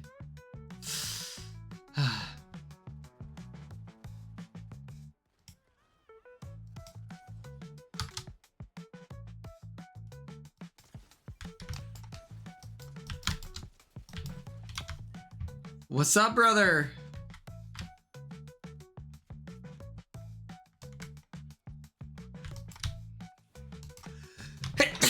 Oh my god.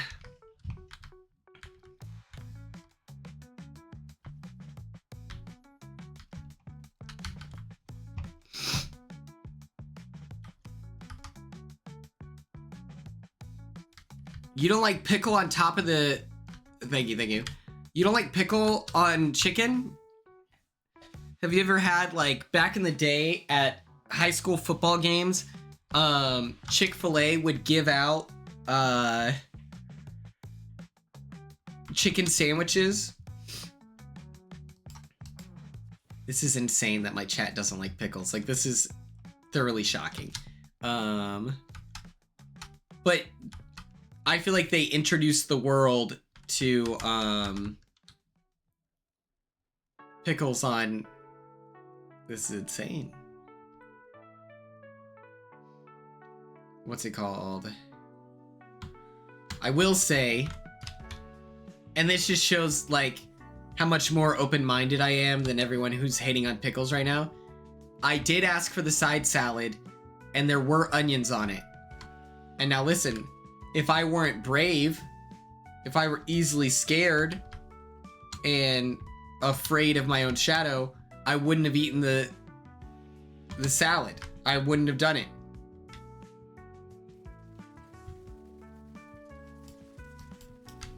Alright, what the fuck?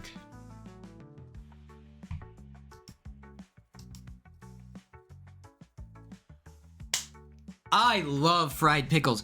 Oh my god. I love fried pickles. I have some fried pickles in my garage right now that I might toss in the oven. If there's if they can microwave, I'm for sure doing it in 19 minutes from now. Cause that sounds phenomenal. Oh, I would love a pickle festival. Okay. So, there were onions in the salad, okay? Onions in the salad. Not a lot, you know, if I were like the judgmental people in the chat right now that are hating on pickles and throwing stones and grenades and Molotov cocktails and beating up people on the streets and stealing money from the homeless. There was onion in my salad. And you know what I did? I grabbed that ranch and I did this, and that ranch whoosh,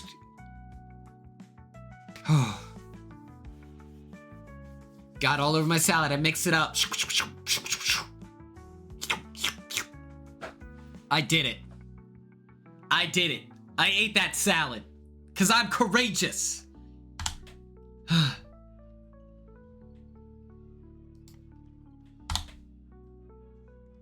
How could you possibly say that much ranch? Excuse me? I think you just wanted to tell me I was ew for saying that I was better than everyone who doesn't like pickles. I think that's what was happening. Quite frankly, I'll have you know. Buster Beans.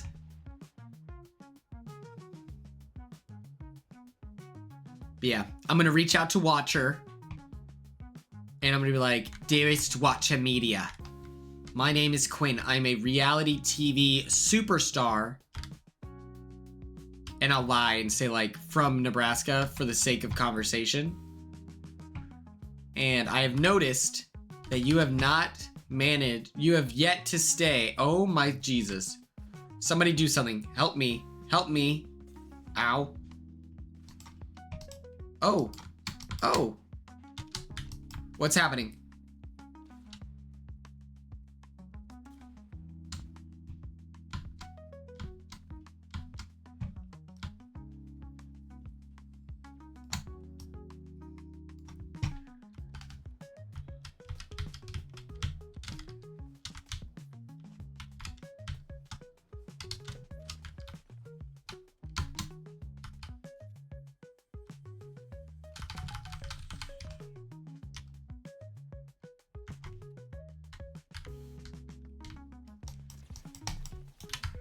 What's up?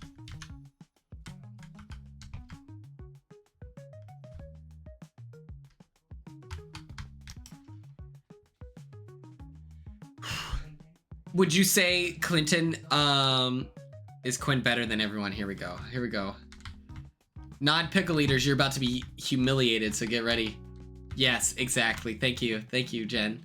Because here's the thing. Jen knew about the chicken crispers. So, therefore, Of course she's gonna be correct.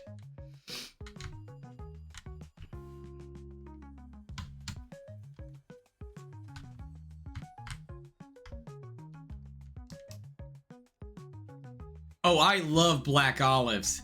How do we feel about black olives? Also, Clinton, what I was gonna ask is, would you say that the 2-hour trip that you have with your mom, does that consist as a long drive for you?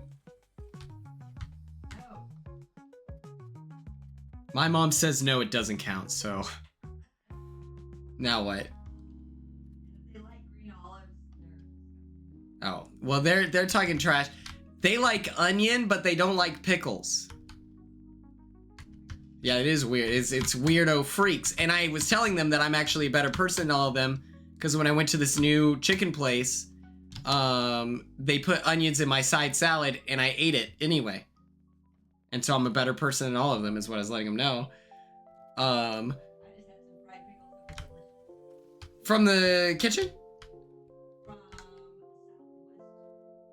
Oklahoma Brewing, SOB. Okay. I've never heard of that place. Pulled pork grilled cheese sandwich. My mom got a pulled pork sandwich. Okay, what do I want to do?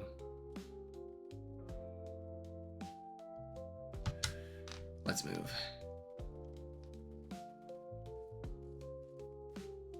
Oh my.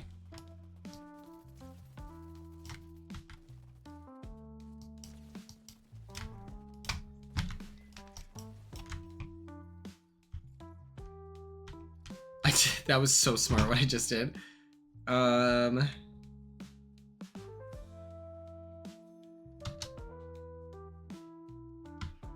So, oh my god, what was I gonna tell you guys? Oh no. What was I gonna tell you? I love black olives, by the way.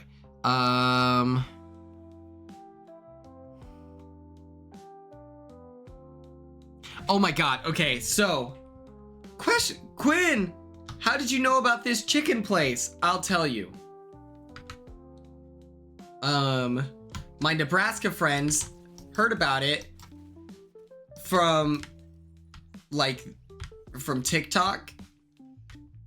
That same president, Maddie, shout out Maddie, her husband runs a successful food review TikTok called Scotty Eats. Check him out. He doesn't follow me back on Instagram for some reason, by the way. More followers than him. I don't quite understand it, but whatever. I'm not salty that this guy that I know in real life doesn't follow me back for, oh my god. Oh my god!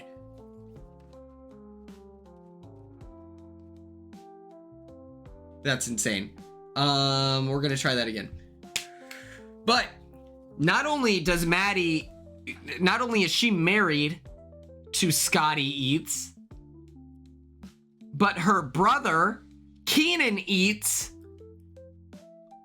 also runs a successful TikTok food review, and they named themselves separately. It just so happens that it's Scotty Eats and Keenan Eats. Makes zero sense.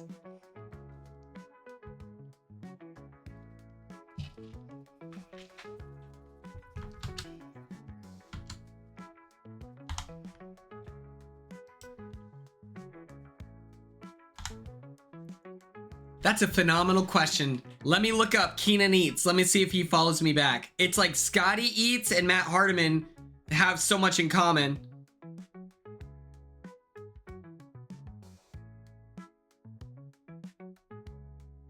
Keenan Eats does not follow me back. This is devastating.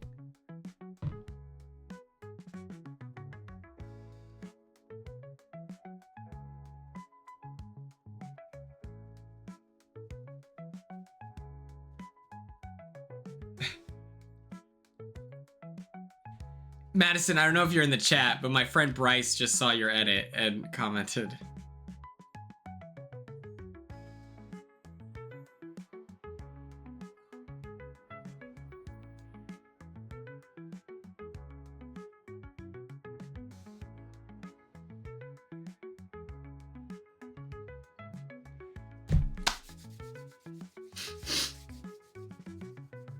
Keenan does not follow me. But I think that if I comment on his posts enough, because I'm not verified. So people like, I come up as like a random follower. And so usually big creators will just follow back other big creators because like people are soulless. Oh, what is happening? Brother, what?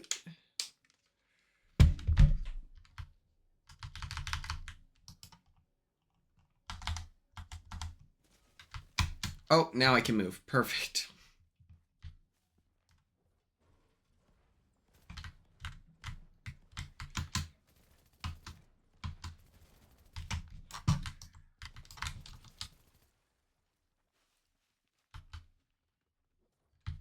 No, what is going on?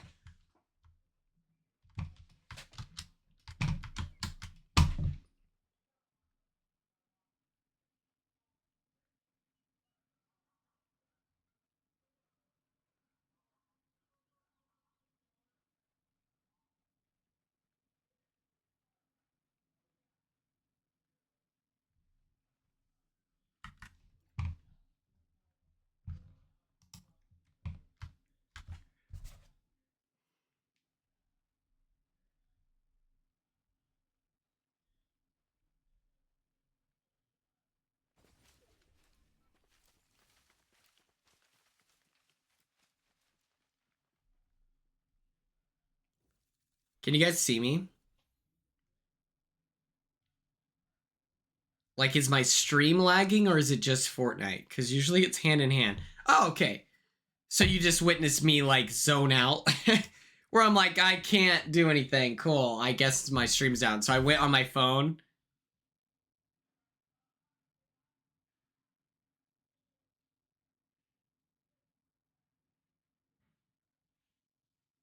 So that was weird. We're gonna try one more game. Awesome. Sorry about that. I was like, oh, we're cooked.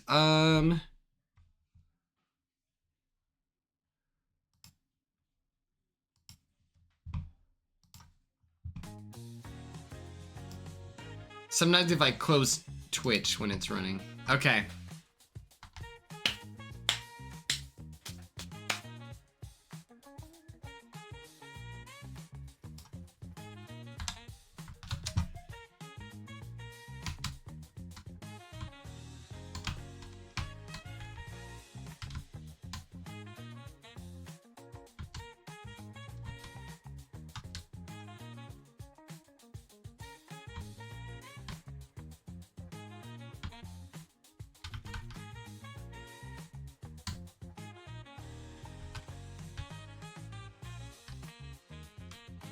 No worries, Raletta. No worries.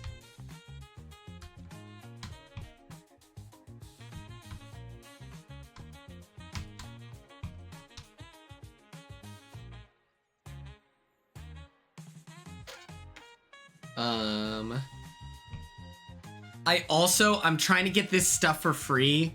Oh my god, let me show you this. I'm hoping they...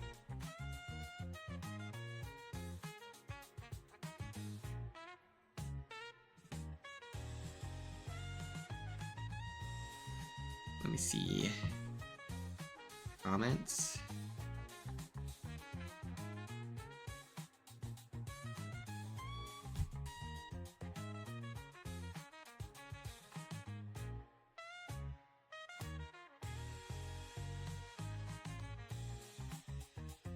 This lady, it's gonna, I don't know if I could show this on Twitch, but she makes like she crochets her own like clown hats. They're like it's like the jester things, and I want one so bad.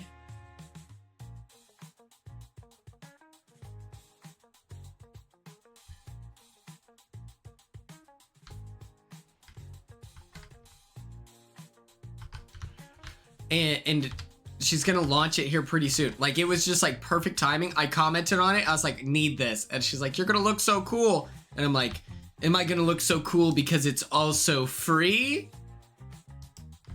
I was like, is this like cool? Am I cool enough to where you're gonna just send it to me for free?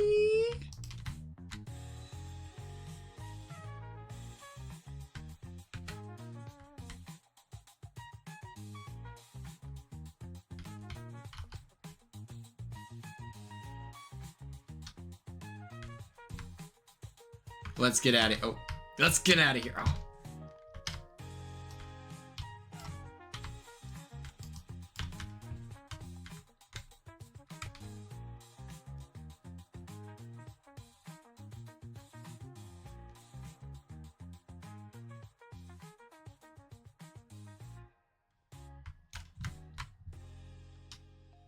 Watch this.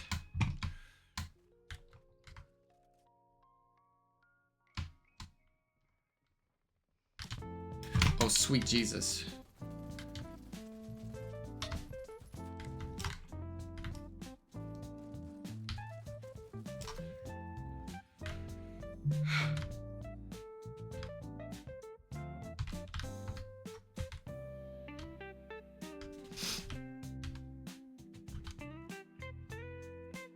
That's so funny he was the first one voted out. Because, you know, who knew? Who would have guessed that the handsome guy goes first? Not me.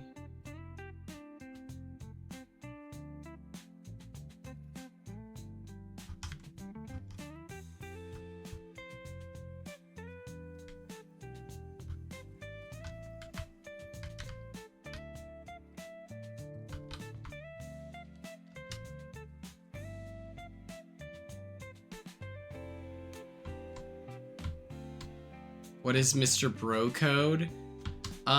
So Tucker,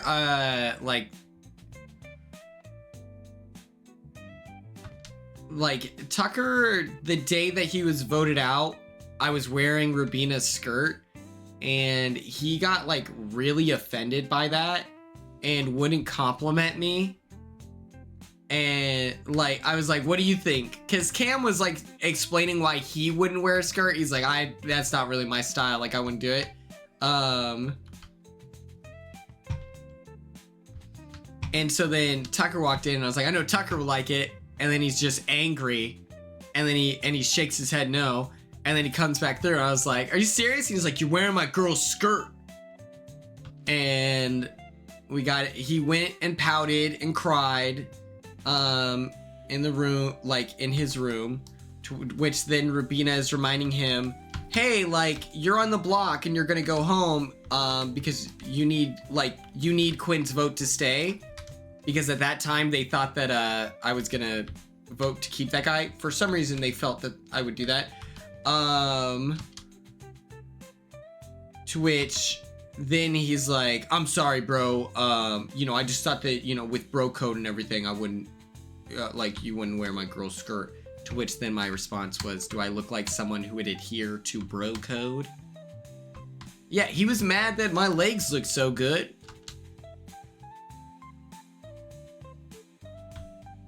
Yes, but why would they think that he would have my vote, is my thing. Like, I understand that I lied to them. Like, obvious, yes. But what I'm saying is, why would they think that? Oh, Quinn's so stupid. The guy who's been trying to kill him this entire time and actively ruined his game is on the block, but we want him to stay, so therefore Quinn will do it. Like, it was just naive to think, is what I'm saying. Is that it was naive to think that I would vote to keep that guy who had treated me pretty poorly in the game, you know? So many discussions of like, can you guys work it out? And I'm like, we wouldn't have to work it. Oh, what the? We wouldn't have to work it out if he didn't take us out. Yeah, I'm a convincing liar. I'm awesome at Big Brother. That's why they thought. That's why they thought I would vote to keep him. But also the reason why I said I vote to keep him.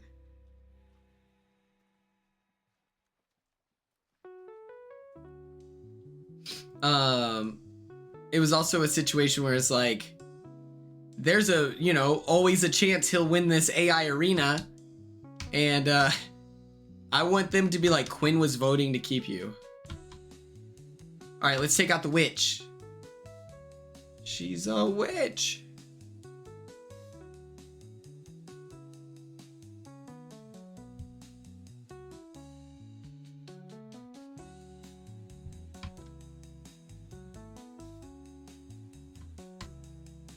I do like preseason interviews where it should also be with like a media thing.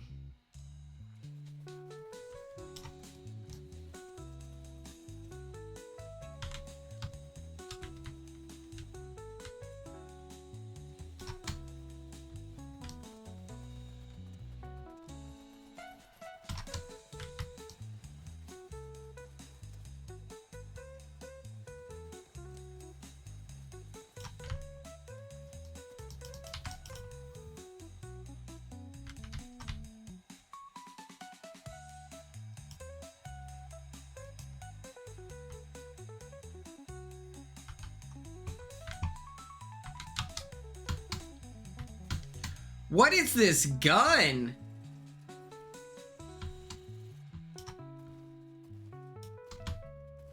Okay.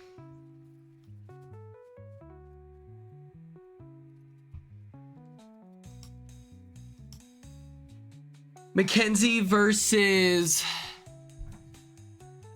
Angela. I was voting out. Let me run it.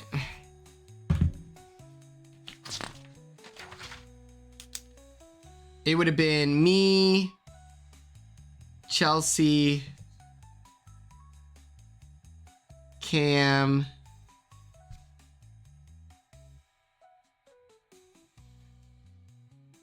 and this is voting MJ to stay, and then those voting for Angela to stay would have been Joseph, Tucker, Chemo because he's brainwashed, T-Core couldn't vote.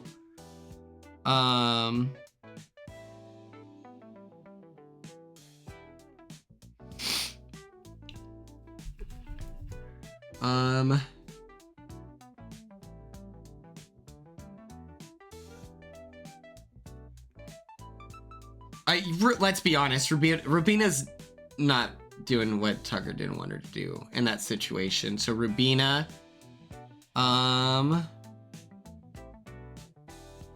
Leah,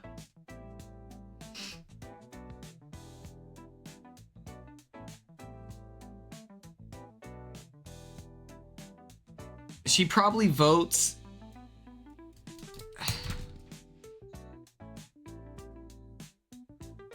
Yeah, so the people who I have keeping MJ would be Chelsea, Cam, and myself.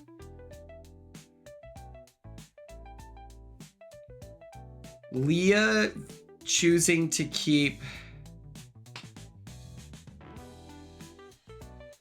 Yeah, I'm trying to figure it out. I'm trying to think. I think she would vote out Angela in that situation, right? Because I think that Mackenzie is a bigger target, like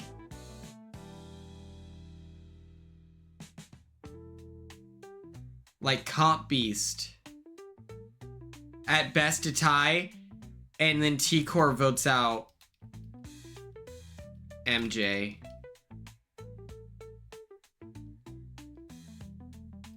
That's best case scenario, but Leah probably goes with wherever Chemo. I don't know. I'll have to ask her that. That's crazy. It's probably 5-3. It was so annoying. It was so annoying being lied to in that situation when it made 0 sense for like my friends to participate in that lie, to be a, like, you know what I mean?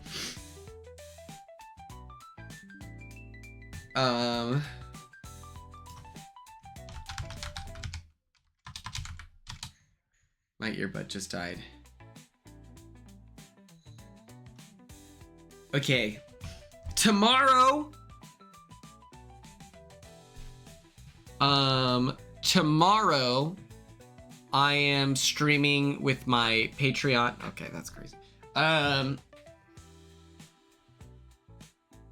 With my Patreon people, and we are doing a watch along for Big Brother Canada season 1. Make sure you tune in. It's gonna be a movie, gonna be a proper movie in that. And then that's starting at probably like 7, 12-ish. We're gonna watch probably 1 or 2 episodes. And then after that, Monday stream, I will talk about Nebraska. Tuesday, we'll do To Be Tuesday. It is 16 Wishes. Thank you all so much for tuning in. Love you all. Smooches. And I'll catch you all on the flippy floppy.